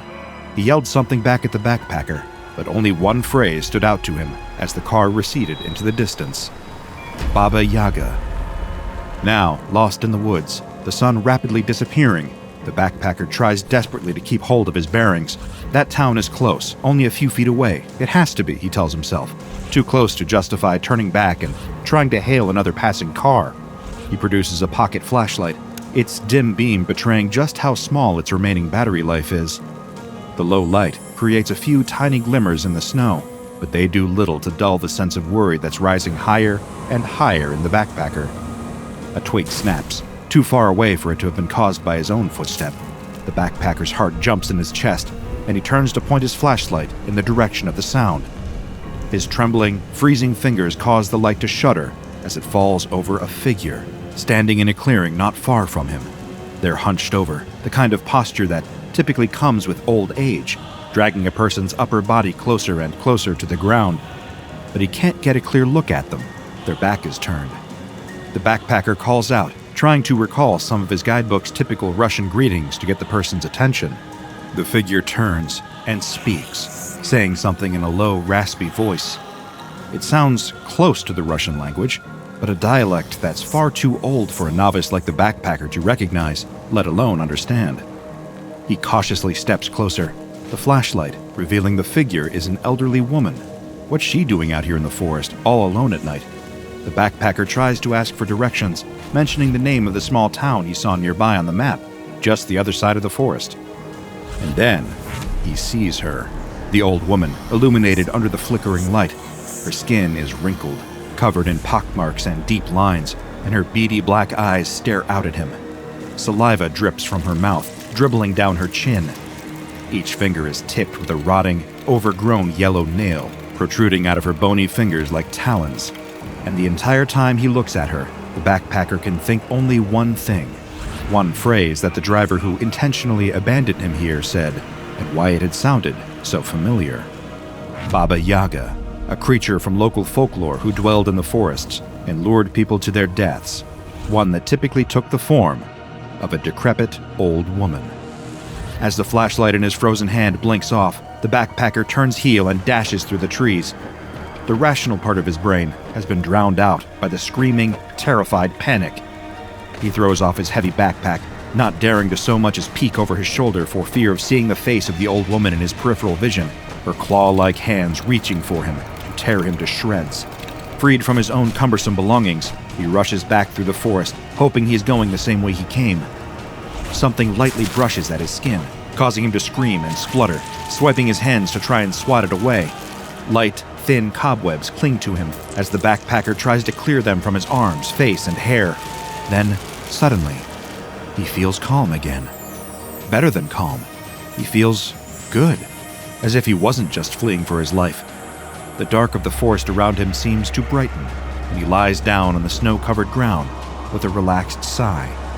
He doesn't even notice the old woman slowly shuffling towards him, or feel her teeth sinking into his flesh. A report of a missing hitchhiker was filed after a man was caught bragging in a bar about ditching someone on the side of the road. Local authorities questioned the driver and asked him why he'd left an innocent backpacker to potentially die in the freezing forest. The driver simply chuckled and sneered in Russian. The Baba Yaga needs to eat. Humanoid SCPs can often be some of the most unsettling of all the anomalies that the Foundation can encounter. Sure, the sight of a creature like SCP-682 or SCP-096 is often terrifying in both their ferocity and the danger they present. But there's something about a being that looks almost human, but isn't, that can be particularly unnerving. It's the sense of familiarity, the appearance of another person that causes us to subconsciously lower our guard and relax, only to be rewarded for being so trusting with a swift and brutal death. Such is the case with SCP-352, often referred to by the name it is given in Slavic folklore, Baba Yaga. Now, while you might be forgiven for believing that this name refers to the boogeyman, or synonymous with a hitman known for being the person to call if you wanted to kill said boogeyman, the reality is a little different. According to tales from Eastern Europe that date back centuries, the Baba Yaga is a creature that dwells deep in the heart of the forest, bearing the appearance of an old woman, often described as appearing particularly grotesque. The Baba Yaga of legend differs from our notion of what we might call the boogeyman, existing solely to cause some form of supernatural torment to others. Instead, Baba Yaga is more often considered to be a more ambiguous figure, who will either hinder or provide aid to any who encounter her, should they seek her out in the forests. Some stories have even portrayed her as a sympathetic, maternal creature, responsible for the protection of wildlife. The point being, Baba Yaga is far more of a mysterious and multifaceted being than you may think, at least according to the stories. Much like the legends often suggest, SCP-352 also appears to be an old, emaciated woman. So old, in fact, that it's hard to determine her exact age. Little is known about her exact origins. However, what has been documented by the SCP Foundation is her speech patterns. SCP-352 exclusively speaks in a dialect reminiscent of Old Russian, the medieval precursor to the modern Russian language. Despite this, however, her thick accent and regional dialect have made it nearly impossible to translate anything she says, even by the Foundation's most accomplished linguistic experts. What also doesn't help is just how little SCP-352 is willing to communicate. The few times she has, and from what sparse patterns of her speech are decipherable, SCP-352 offers little information, and instead only gives out threats and vows of one day having her revenge. Given how highly aggressive in nature she is, SCP-352 has never given the Foundation her name or revealed if she even has one. Next to no background information has been uncovered about her, either through attempting to converse with SCP-352 directly or by conducting research into her past. Now, a hostile and uncooperative elderly woman who doesn't like to communicate outside of threats might not seem all that unsettling, unless you've worked in retail, but it's true that from the outside, there doesn't appear to be anything all that anomalous or even unsettling about SCP-352. At first, at least. But the notion of her being a harmless old lady fades away in an instant as soon as you get a glimpse of the monster within. Looks, after all, can be deceiving, and with SCP-352, deception seems to be the intention. Foundation researchers have discovered that this anomaly, whilst seeming like a frail old lady, actually possesses a level of strength far beyond that typical of an ordinary human at her apparent age. The same can also be said of her speed, given she is far faster than should be possible, especially given her apparently weaker stature. Yet, despite the assumptions that can be made from her external attributes, SCP-352 has been known to move masses in excess of 200 kilos with little difficulty, as well as moving at speeds of around 70 kilometers per hour. Those feats would be considered superhuman for an elite athlete, let alone a seemingly decrepit old woman. But then again, even the most accomplished and athletic person can't regenerate wounds. SCP-352, on the other hand, has been observed to have the ability of rapid cellular repair, healing from injuries that would be otherwise fatal to an ordinary person. This includes even extreme instances of bodily damage. While the reconstruction of her body can take anywhere between a few days to several weeks, and perhaps isn't as fast as some other entities, it does mean that little can be done to permanently destroy SCP-352. However, curiously, according to analysis by research teams, she still appears to be human, at least internally. She possesses muscles, bones, and internal organs that are all in a state of advanced aging, seemingly consistent with her external elderly appearance, in a way that her anomalous speed, strength, and bodily regeneration aren't.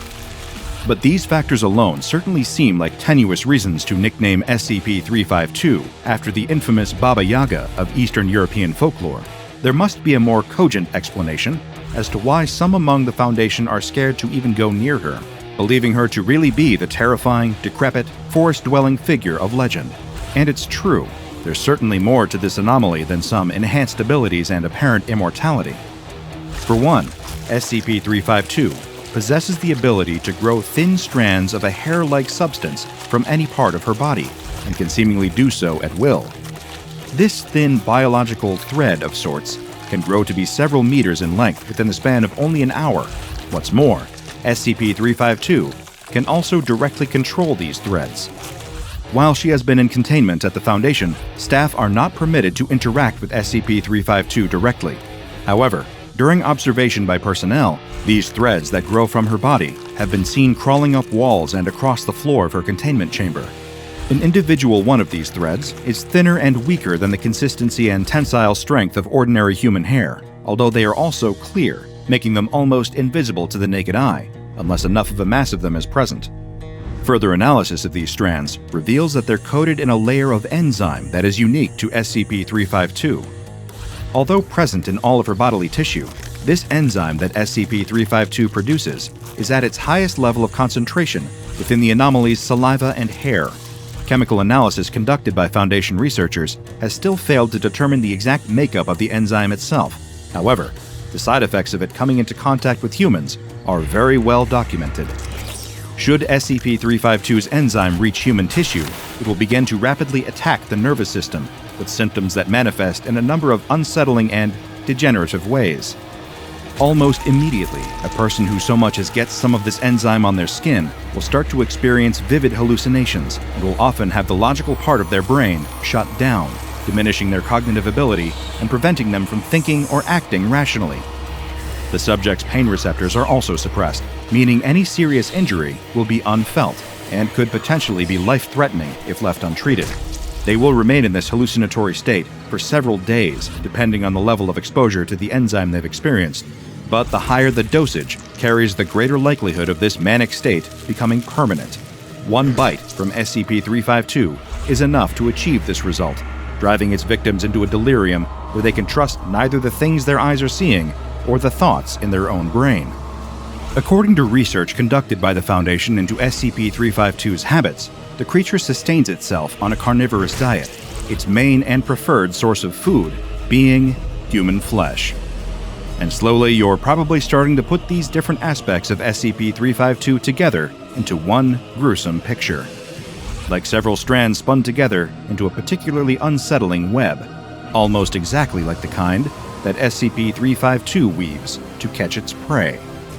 Much like a spider, SCP-352 uses the threads produced by her body to create a web of hair, waiting for her prey to stumble into it. By exposing them to the enzyme in her saliva, she can cause them to rapidly become docile, aided particularly by the enzyme's hallucinogenic and pain-numbing properties.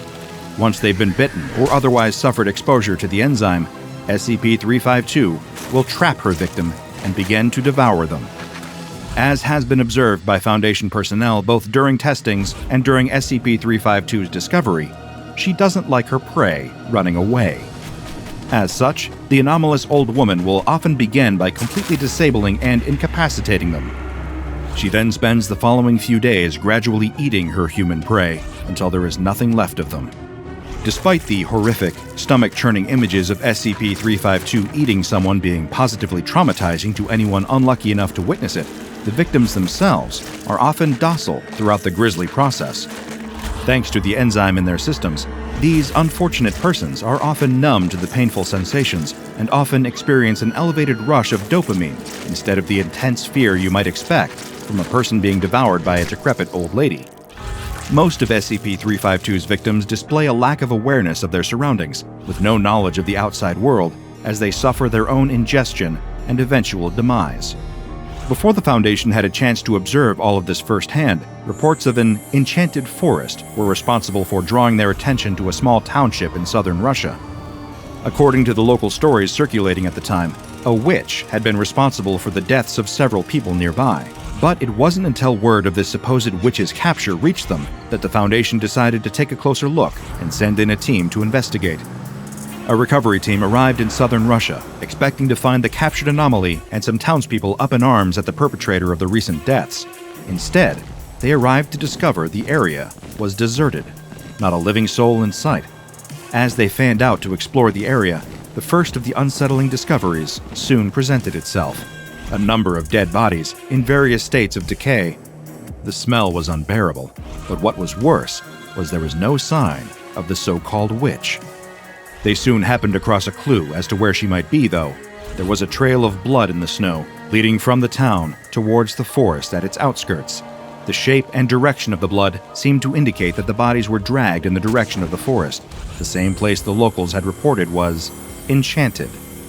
Venturing away from the small, frost-bitten town, the Foundation recovery team were surrounded on all sides by dense trees, dustings of ice over their crystallized leaves and branches. They searched the area, each footstep embedded in the snow with a crunch.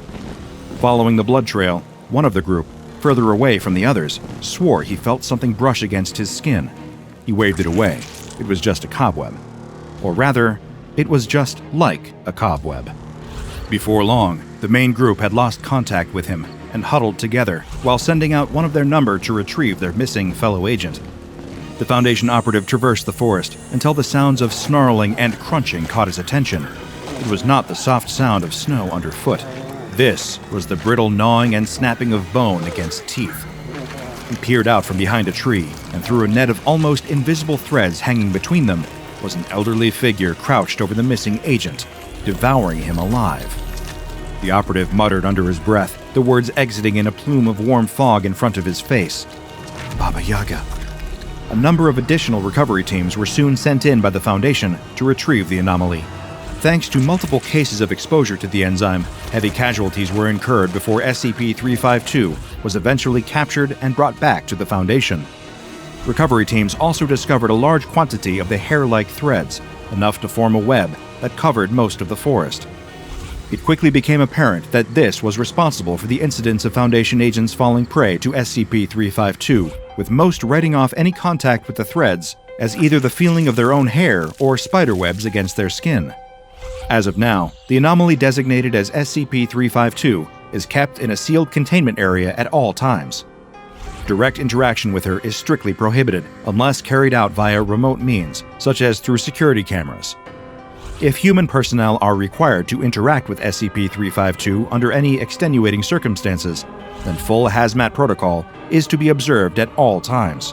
Anyone exhibiting erratic behavior or showing any indications of hallucinations must be placed in immediate quarantine and tested for enzyme contamination. If any personnel are bitten by SCP-352, they are to be abandoned. SCP-352 is fed once a week, a more efficient food source, employing the use of SCP-604 or SCP-1680, is still being reviewed and pending approval from the site director. In the meantime, the Baba Yaga still needs to eat, and there's only one thing that she's shown a preference for. Grinning teeth in the blackness. A man is running down a dark hall, glancing over his shoulder in terror.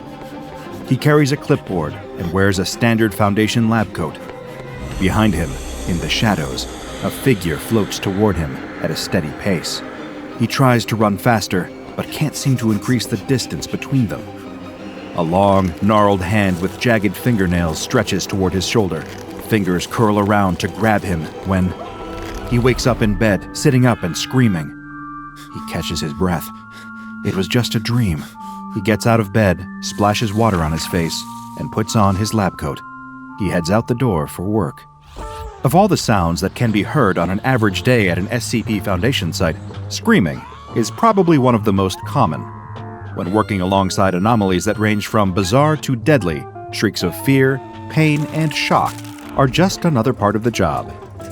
But as Dr. Simon makes his usual walk to the break room in search of a fresh cup of coffee, the scream that rips through the quiet makes him freeze in place. The coffee cup slips from his grasp, smashing to pieces on the floor, and he barely even notices the mess. He stares at the closed door, listening to the sound.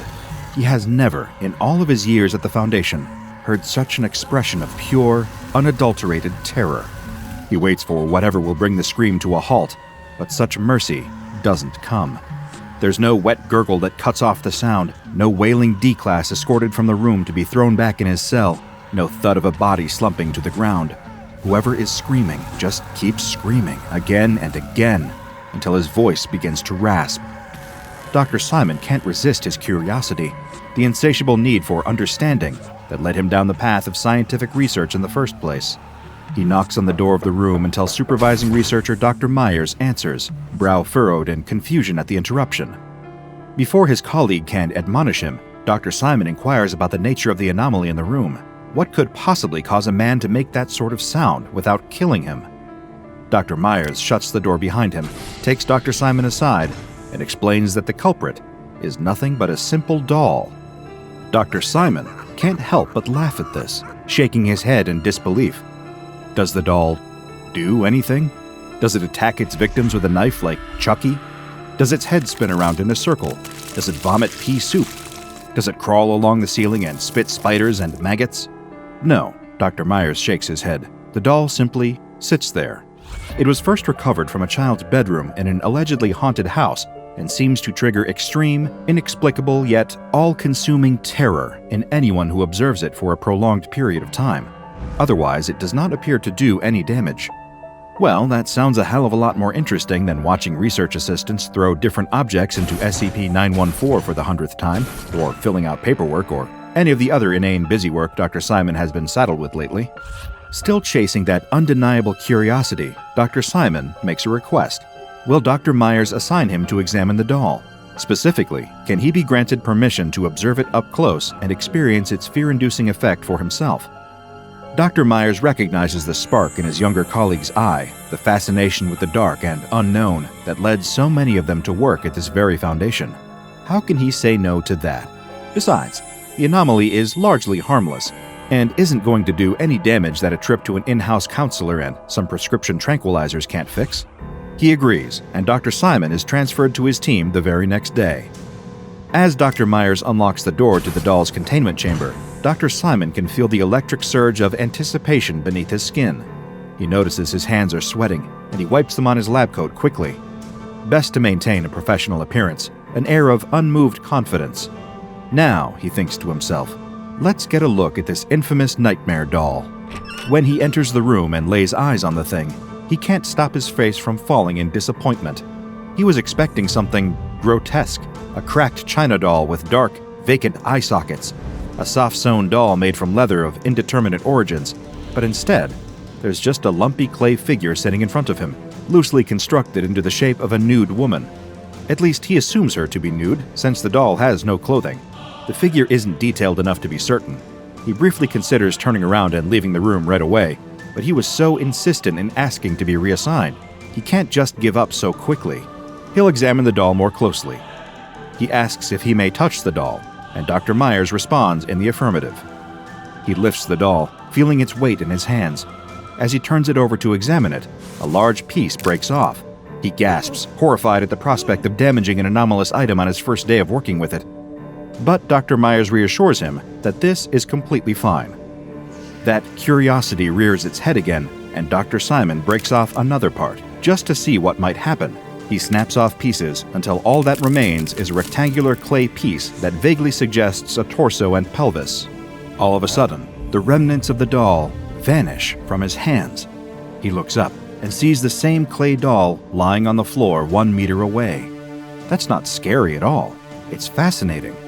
Dr. Simon is just about to pick up the doll and try breaking it apart once again, when a peal of cruel, crazed laughter sends a chill down his spine. It isn't Dr. Myers laughing. The voice sounds like it belongs to a woman, though it's difficult to tell much from the twisted cackle. He spins around, searching for the source of the laughter, but there's nothing, and no one in the room with him except for the doll. Minutes pass this way, with the laughter ringing in his ears, until all at once, all goes silent. He turns his eyes back to the doll, but it's gone. He's just about to leave the room and inform Dr. Myers when he catches a glimpse of something out of the corner of his eye. He turns to see what is there, and immediately wishes that he hadn't. The first thing he sees is her smile, stretched painfully wide, tongue waggling out from between her parted teeth. Then her eyes, rolling wildly in her head, dilated pupils locking onto him with a stomach-churning intensity. Long snarls of black hair drift behind her as she floats toward him, feet off the ground, just barely dragging the tips of her toes along the floor. He would describe the thing as a woman, but she doesn't look quite human. Her proportions are all wrong. Fingers long and sharp, waist cinched in, as if she were wearing a tightly laced corset. Neck so narrow that it shouldn't be able to support the weight of her head. Though her mouth does not move from the cross between a grin and a grimace, she can hear the laughter again, growing louder and louder, bouncing around the inside of his skull. There's that scream, the sound he heard while walking past the locked door only 1 day ago.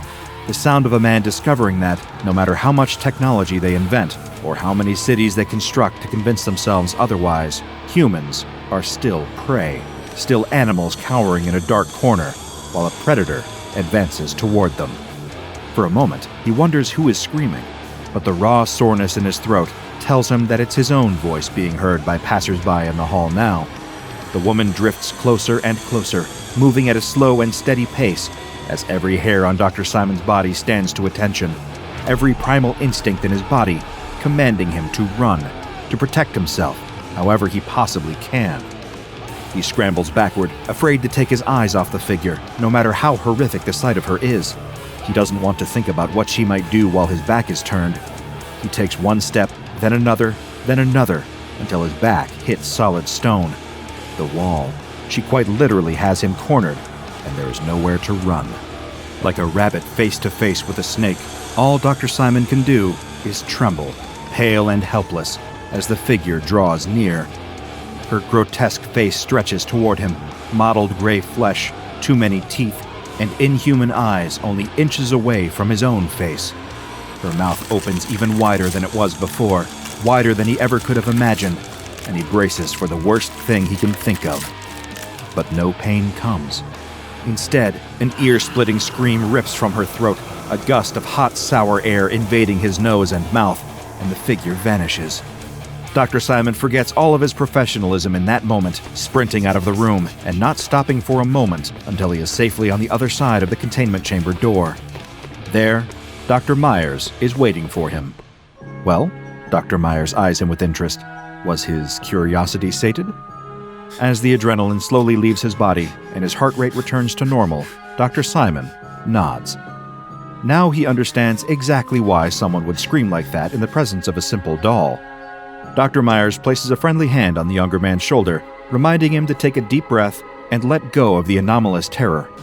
The worst is over, and the doll, and its accompanying entity, will not bother him anymore as long as he does not observe it for a lengthy period of time again. He congratulates Dr. Simon as well, informing him that he is the 25th person to observe this anomaly, and only the 4th to do so willingly. So Dr. Simon gives himself a pat on the back, thanks Dr. Myers for the opportunity, and returns to his office. A little bit of mind-numbing paperwork is welcome after that much excitement. A couple of hours pass, and Dr. Simon finds himself beginning to droop. Whether it's the resulting crash after such a spike in adrenaline, or simply the malaise that takes hold most weekday afternoons, he knows the cure. Another cup of coffee. His favorite mug broke the day before, but thankfully there are plenty more mugs in the break room. He helps himself to a mug shaped like an owl, and is delighted to find that Dr. Saboya put on a fresh pot of coffee. He pours himself a cup and strikes up a conversation with the other researchers in the room, recounting the story of his encounter with the doll, taking a moment for a self-effacing laugh at the memory of how unbelievably frightened he was. The others commiserate, sharing stories of their most harrowing encounters on the job that turned out to be perfectly fine. Dr. Saboya is in the middle of an anecdote about her first day on the job, wherein she found herself assigned to SCP-173 and was so terrified to blink that she carried around eye drops to keep her eyes from drying out, when Dr. Simon's eyes suddenly go wide. She asks him what the matter is, but all he does in response is recoil and let out a guttural, almost animalistic scream, dropping his new coffee mug in the process. The other researchers surround him, attempting to check him for any physical ailments.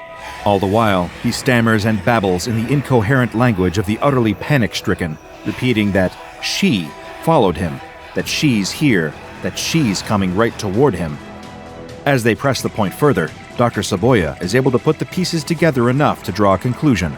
He is claiming to see a manifestation of the same entity he encountered earlier, floating down the hall in pursuit of him.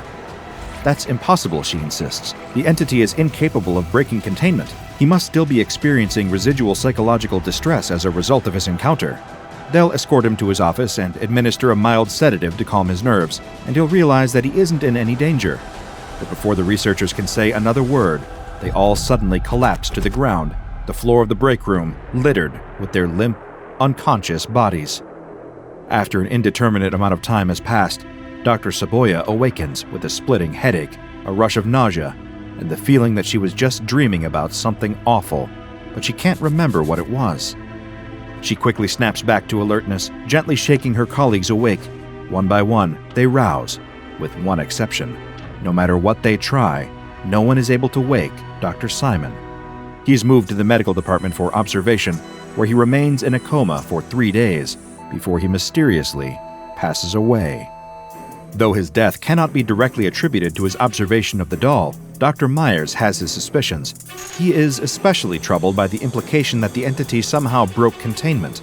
He requests reclassification of the entity, SCP-136, to Keter class, but the request is denied, higher-ups citing the possibility of a psychic attack by a different anomaly in the same facility. Years pass, and Dr. Myers puts the incident out of his mind. Then, one day, another round of experimentation with SCP-136 is ordered. A handful of Class Ds are shoved into the room, and Dr. Myers stands outside to supervise and ensure none of them leave before they are authorized to do so. Like clockwork, the sound of their screams follows around 20 minutes later. As the experiment concludes, yielding the usual results, the guards remove the subject from the room with Dr. Myers' help. He is pulling a man toward the door by the elbow when everything goes black. Dr. Myers is woken by the sharp sting of a slap to the face and a worried guard telling him that he collapsed with no apparent cause. As for the 3 Class Ds used in the experiment, they were left comatose and died days later. Memories of Dr. Simon come rushing back, and Dr. Myers reaches out to his supervisors once more. This time, he requests a reclassification and reevaluation once more. His request lands back on his desk, stamped with the same disheartening word: denied. Again and again, the cycle repeats itself. SCP-136 expands its influence beyond its containment, leaving victims comatose and then dead. Those who are knocked out temporarily by its influence experience violent night terrors for months following the incident. Like the wounds of a psychic attack have left scars on their minds. The reach of the entity seems to be expanding, and its power growing. One day, while reluctantly performing yet another test with SCP-136, the D-Class in the room vanishes altogether. No trace of him can be found anywhere in the vicinity. The unprecedented escalation is the straw that breaks the camel's back, and Dr. Myers pens an impassioned plea. Reclassify SCP-136 as Keter and allow him to find a way to terminate it for good before it harms or kills any more of his researchers. The O5 Council themselves officially decline his request. When I first learned about the tragic fate of Dr. Simon and the subsequent horrors that followed, I could not get the images out of my mind. I was determined to get to the bottom of what exactly occurred and why on earth the O5 Council would deny requests to reclassify or attempt to terminate the deadly entity. After some, let's call it, bureaucratic interference, I was able to get my hands on the official file for SCP-136. It is currently classified as Euclid, though I have some concerns about that decision that I will get to in a moment. SCP-136 refers to two phenomena under that shared designation, SCP-136-1 and SCP-136-2. SCP-136-1 is a doll of varying appearance, though usually manifesting as a female figure made from cloth, wood, metal, or clay. Currently, the Foundation has not been able to measure anything unusual about the doll itself on an empirical level. However, this being the SCP Foundation, it is of course not an ordinary doll. This brings us to SCP-136-2, the subject of my deepest concerns. SCP-136-2 is an incorporeal nude or partially nude figure, whose gender presentation corresponds to that of the form that the doll takes. Ordinarily, this is female, but the doll does appear in a masculine form approximately 10% of the time. It manifests once the doll has been viewed for a duration of approximately 20 minutes, and the first sign of its appearance is the sound of creepy laughter, followed by a period of eerie silence. The doll disappears, and the figure, ranging in size from 1.9 to 2.1 meters, appears to take its place. Upon appearance, SCP-136-2 is posed in a provocative manner, and will move through the air at a pace of 0.2 meters per second toward the subject or subjects that observe the doll. As it grows closer, the laughter grows louder. By the time the entity is within 1 or 2 meters, the victim will be frozen in fear, will collapse to the ground, or will back up until hitting a wall. When the figure reaches 5 centimeters of the subject, it will scream once, then vanish, before reappearing in its original location. The appearance of this entity has been characterized as deeply disturbing, with an unnaturally wide mouth, bared teeth, enlarged irises, and bloodshot eyes. Exposure to SCP-136-2 has been linked to night terrors for up to 6 months following the initial encounter. Originally, the entity was never seen breaching containment. Obviously, this was not, in fact, the case. In spite of the life-threatening incidents linked to SCP-136, its official containment procedures state that, quote, no extraordinary containment procedures are necessary.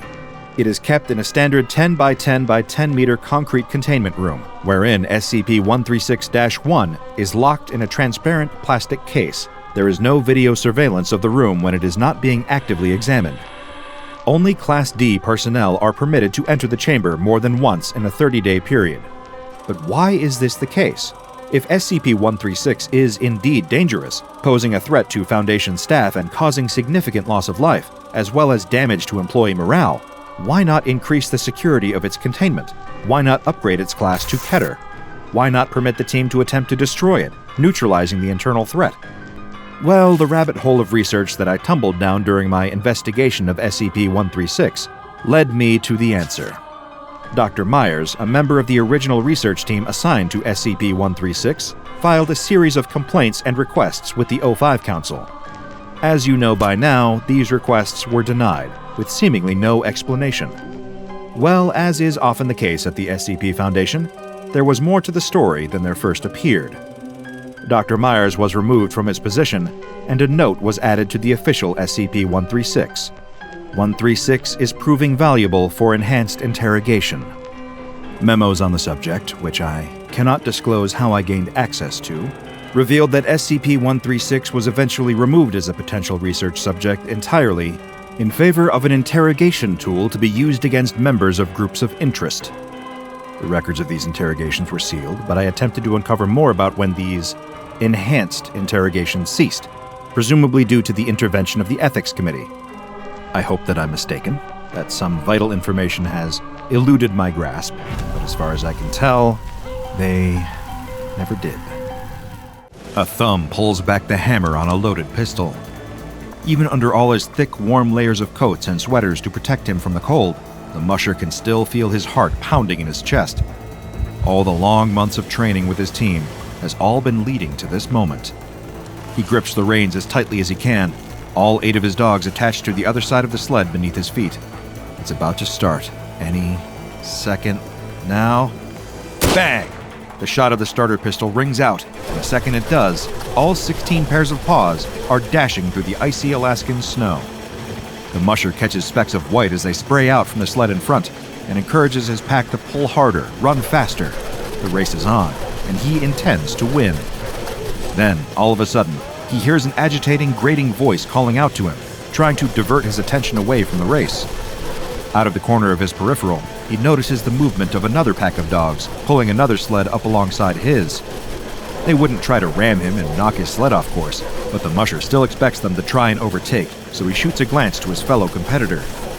And under his scarf, his jaw drops at who he sees driving the other sled. It can't be. It makes absolutely no sense that someone with that degree of wealth would be taking part in a dog sled race through the snow. But even under his ski goggles, the musher is certain of who he's looking at. It's him, grinning and waving at the musher from a neighboring sled. One thought shoots across his mind. Is that Elon Musk? The eccentric billionaire signals the musher to lower the fur-lined hood of his winter coat. Still unable to fully believe his own eyes, let alone come up with a logical explanation for what he's seeing, the musher finds himself lifting the hood back so he can hear what the man has to say. His smile is unnatural, overly forced, like he's trying too hard to replicate what a normal human expression looks like. The moment the musher's hood is down, he hears that bizarrely familiar tone of voice again, as the man starts selling. He's trying to sell him one of those outlandish brain chips of his. The musher remembers reading an article about them and the billionaire's strange and unbelievable claims as to what these dangerous implants can do. Are people already so wise to his products being scams that he's resorting to propositioning random sled racers? The race. The musher is so distracted by the hard-pitching billionaire that he almost forgets to focus on the path in front of him. And at any rate, even if he did want a microchip installed in his head, he definitely can't afford the price tag. He tells the man to get lost, then focuses on his dogs, only to hear the deafening sound of a jet engine erupting next to him, followed by a huge wall of snow. It's an avalanche! Hours later, the musher wakes up in the hospital, having been dragged out of the snow. The doctor asks him what happened, and when he tells the doctor that he was distracted by Elon Musk trying to sell him cutting-edge technology, the doctor orders an immediate brain scan. However, the results of the brain scan come back clean. No brain damage, no illicit chemicals, but no matter what, the musher sticks to his story. Elon Musk distracted him on the slopes that day. Elon Musk and his gaggle of cyborg dogs. A nondescript man in a black suit turns up later that day, claiming to be a psychological specialist. The doctors leave the man in the black suit alone with the musher. The strange man notes down every detail of the story. He doesn't judge, he doesn't dispute, he just listens to every bizarre detail. Elon Musk, cyborg dogs, avalanche, and all. When the story is done, the man in black pulls a photograph from his jacket and asks if this was the man the musher saw out there on the slopes. But no, the photo shows a bizarre creature, vaguely human-shaped but with multiple pairs of arms and horns sprouting from the top of its head. The only thing it has in common with the man he saw on the slopes is the creature's face. It's the face of Elon Musk. This whole ordeal makes the musher feel incredibly distressed, but the man in the black suit remains calm. He tells the musher that he can make it all better. He gives the musher a special medication that makes the memory of his time on the slope fade away. It feels as strange and distant as a half-remembered dream. But that doesn't mean it wasn't real. The warning of buyer beware is always applicable, but especially when you're buying from a businessman with a history of dubious claims, or at least someone who looks an awful lot like said businessman. Meet SCP-4910, or as those working among the staff at the SCP Foundation have taken to calling it, Elon Mush. Now, SCP-3710 isn't a single entity, but rather a collection of strange anomalies that manifest together to form the SCP in question. On their own, each entity is just a component, but you put them all together and you have, well, one of the strangest anomalies in the Foundation's catalog. Primarily, SCP-3710 consists of a pack of 8 dogs, except of course, these aren't the average pooches you'd find at the local pound. They're highly anomalous. Each one of these peculiar pups has been extensively cybernetically enhanced, and even bears a close resemblance to the dogs that form SCP-2624, an anomalous cybernetic space dog. How enhanced are we talking exactly? Well, if you're looking for technical specifications, how does a miniaturized Raptor rocket propulsion device sound? Each of these cyber canines is equipped with one of these methane-powered rocket boosters, and Foundation researchers believe that the propulsion system of each one is fueled by the dog's digestive system. All 8 of these cybernetic dogs are reined to a sled in what seems to be a weird mix of high-tech and low-tech transportation. But SCP-3710 is clearly another of the many anomalies that aren't concerned with making sense.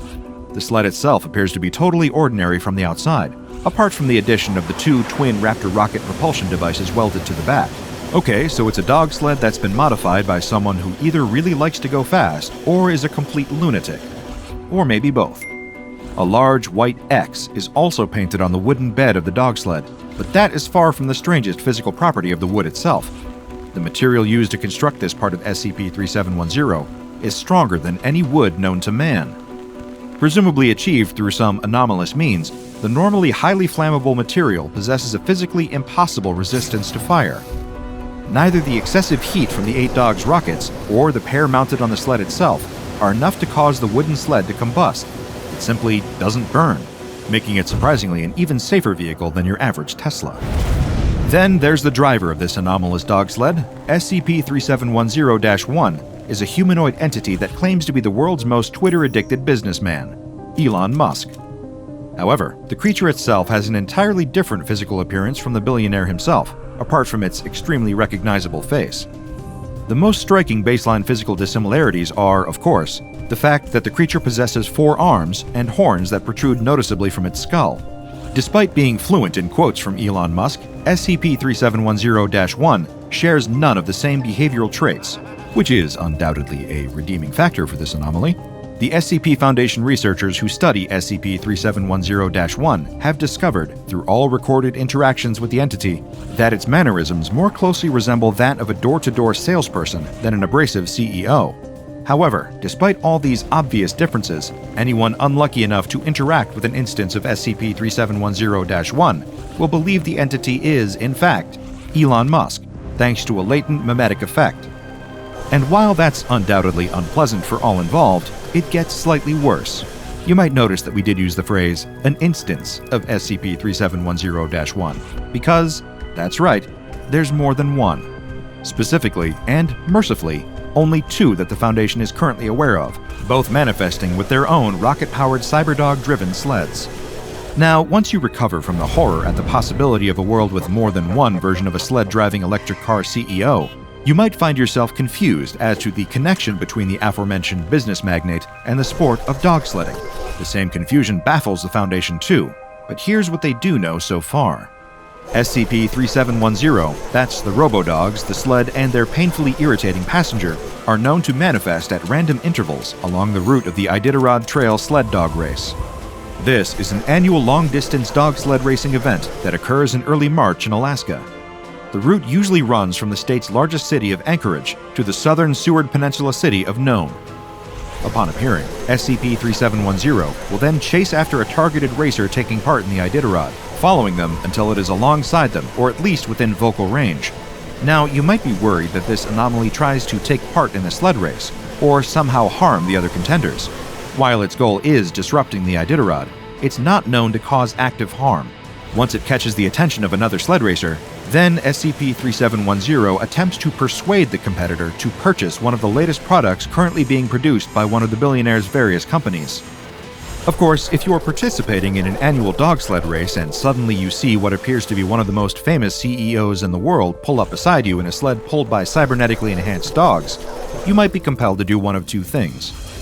The first being speed up to try and escape him. The other might be to hear him out, to satiate your curiosity if nothing else. But the average participant in the Iditarod typically can't afford one of the more cutting-edge products offered by the billionaire's various companies. So naturally, they typically refuse, because they either don't need or can't pay for something so expensive. This doesn't deter SCP-3710, however. Apparently, the one trait it shares with the person it impersonates is a lack of understanding for the financial status of average everyday people, so it keeps offering until the other sled racer has refused at least 3 times, sometimes requiring more, to really drive the message home. With that, SCP-3710 typically takes off, stating it isn't interested in negotiating any further, and engages the propulsion devices of its 8 robo-dogs and the 2 on the back of the sled. Of course, these highly dangerous Raptor boosters can cause severe burns, blunt force wind damage, and other environmental hazards to the other racers. The first recorded appearance of SCP-3710 takes place in the year 1995. During the course of the year's Iditarod, the entity makes several attempts to sell Zip2 software licenses to the various racers competing in the sledding event. Given that it offers these licenses at the staggering fee of $50,000 each, not one of the participants is interested. Shortly after the conclusion of the Iditarod 95, the SCP Foundation starts looking into the anomaly. They begin by contacting the real deal, Elon Musk himself. When asked about his whereabouts, he tells the Foundation that he was in New York City, over 3,000 miles away from where the Iditarod takes place every year. The Foundation, having confirmed that the entity manifesting during the sled race was indeed an imposter, try next to capture the anomaly. This doesn't go well at all. They send out 6 Foundation operatives, all of them disguised as dog sled racers. SCP-3710 manifests yet again, but manages to evade the 6-person team sent to capture it. It flies away by firing up its boosters and thoughtlessly buries the 6 Foundation agents under an avalanche. However, as we all most likely know by now, the SCP Foundation isn't one for giving up after just one try. They proceed to make numerous attempts to capture and question SCP-3710, including going as far as to administer amnestics to any of the Iditarod competitors who claim to have seen the entity. That way, with their memories wiped, word of the strange sledding salesman can never get out to the public. Whenever it appears during the annual Alaskan sled race, Foundation agents on the site attempt to use specialized tranquilizer rifles to apprehend SCP-3710. These, however, usually don't work, given the anomaly's fondness for just flying away with its Robodog's boosters, or vanishing entirely when it demanifests.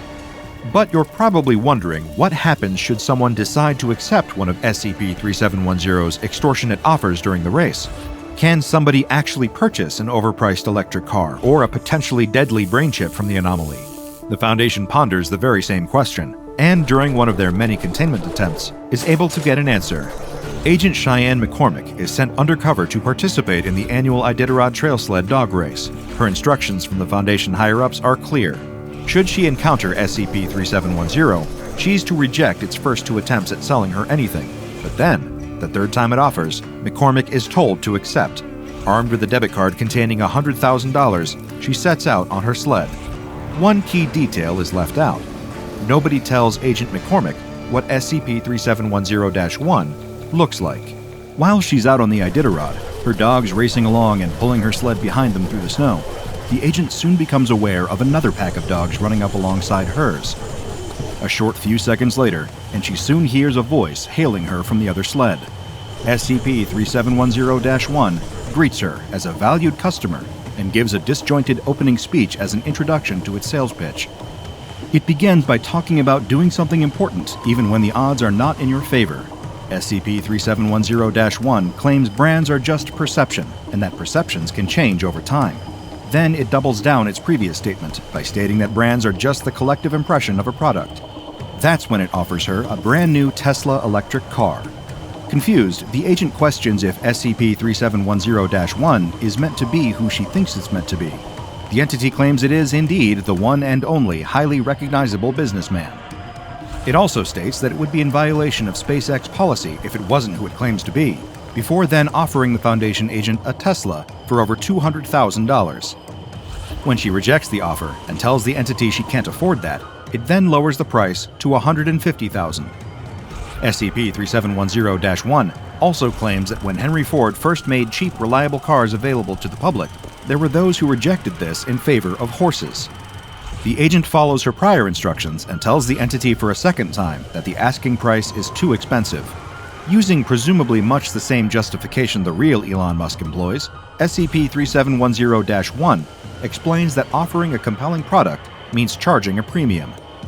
However, it then offers Agent McCormick the 3rd, lower price of $50,000. It even makes the lofty promise that she could be driving her new Tesla as early as the following day. Just as she has been told to, the agent accepts the much lower price.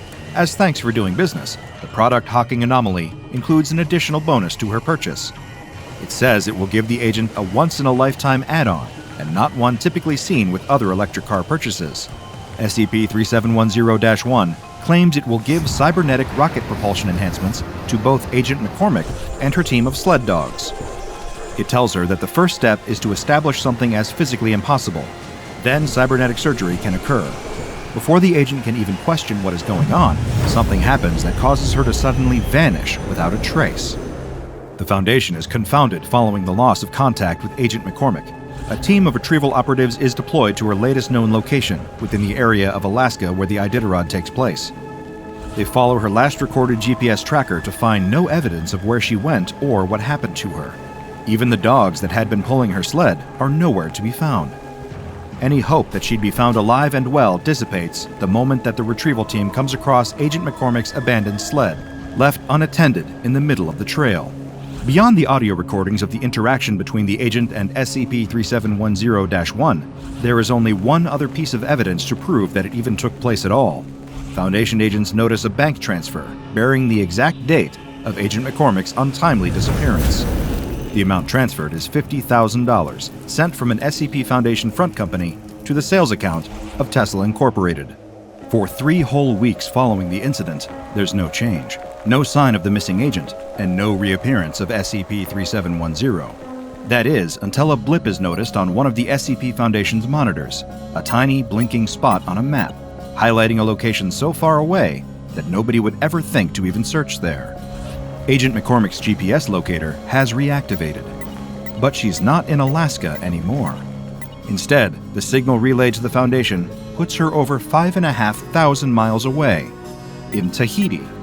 The Foundation hurries to triangulate her exact position, and a retrieval team is sent out to her coordinates. It looks like she's somewhere off the western coast of the French Polynesian island, in the shallower waters of the Pacific Ocean. The team rushes to the location, hoping that if they make it quick enough, their fellow Foundation operative will still be alive, although we're not certain any of them could predict what they'd actually find. Following the GPS locator, the team discovers a Tesla Model 3, a car that isn't due to be released until several months from the time they found it. Immediately, the retrieval experts begin to examine the vehicle, searching for any further signs of the missing Foundation agent, and sure enough, they quickly find her. Agent McCormick is alive in the trunk of the electric vehicle, although not exactly in the same state she was in when she disappeared. Much to the horror of those that have discovered her, the agent has undergone severe and invasive cybernetic surgical modification. Anyone with an affinity for that type of enhancement might hope for a mechanical arm that shoots rockets, or has hidden blades, or maybe a spinal device that can make a person run faster than the human eye can perceive. But Foundation Agent Cheyenne McCormick isn't so lucky. Her entire lower jaw, including her esophagus, has been replaced with a Raptor propulsion device. Whoever is responsible for the mechanical modification of the missing agent had left a handwritten note attached to Agent McCormick's forehead, which read, "Thank you for purchasing from Tesla Incorporated. We deeply regret the conditions under which we are forced to return your representative. An accident occurred when they attempted to prevent the agreed-upon dog modification, as stated in Article 1, Subsection 3 of our verbal purchase agreement. Upon purchase, the customer shall cede all dogs in his or her possession for propulsion modification, in preparation for SpaceX's excursion to Enceladus." The note then concludes with a link to fill out a customer satisfaction survey. Foundation experts would later discover that this URL posed a cognitohazardous threat. Additionally, the note contained thanks for the agent's contribution of money and dogs towards the Tesla SpaceX Rocket Dog initiative. After stating he hopes they'll shop with Tesla again, the note is signed with the all-too-familiar name of the company's infamous CEO. The following year, the Iditarod starts up once again, and just like many times before, SCP-3710 makes its usual repeat appearance. But this time, there's a slight difference. Now, a second identical instance of SCP-3710-1 manifests alongside the original, with its own matching rocket-powered sled, complete with cybernetically modified dogs. The dog team pulling this new instance's sled matches the description of the dogs that had pulled Agent McCormick's sled a year earlier. But of course, they too have seemingly undergone the same cybernetic surgery to implant them with Raptor propulsion devices. The SCP Foundation's researchers theorize that SCP-3710 manifests during the Iditarod race primarily for 2 reasons. For one, it's an isolated route through the snowy tundra of Alaska, with not a lot of witnesses, save for the participating sled racers and their dogs. But therein lies the second reason: the dogs. Given the intense physical training these sled dogs undergo, it seems that makes them ideal candidates for SCP-3710's cruel, sadistic, and unapproved cybernetic experiments. As the old adage says, buyer beware. And as a general rule of thumb, we'd recommend not buying anything from someone who claims to be a genius. Instead, use that money to join the DrBob Patreon and become a junior researcher today. Now go and watch another entry from the files of DrBob, like SCP-280, Eyes in the Dark.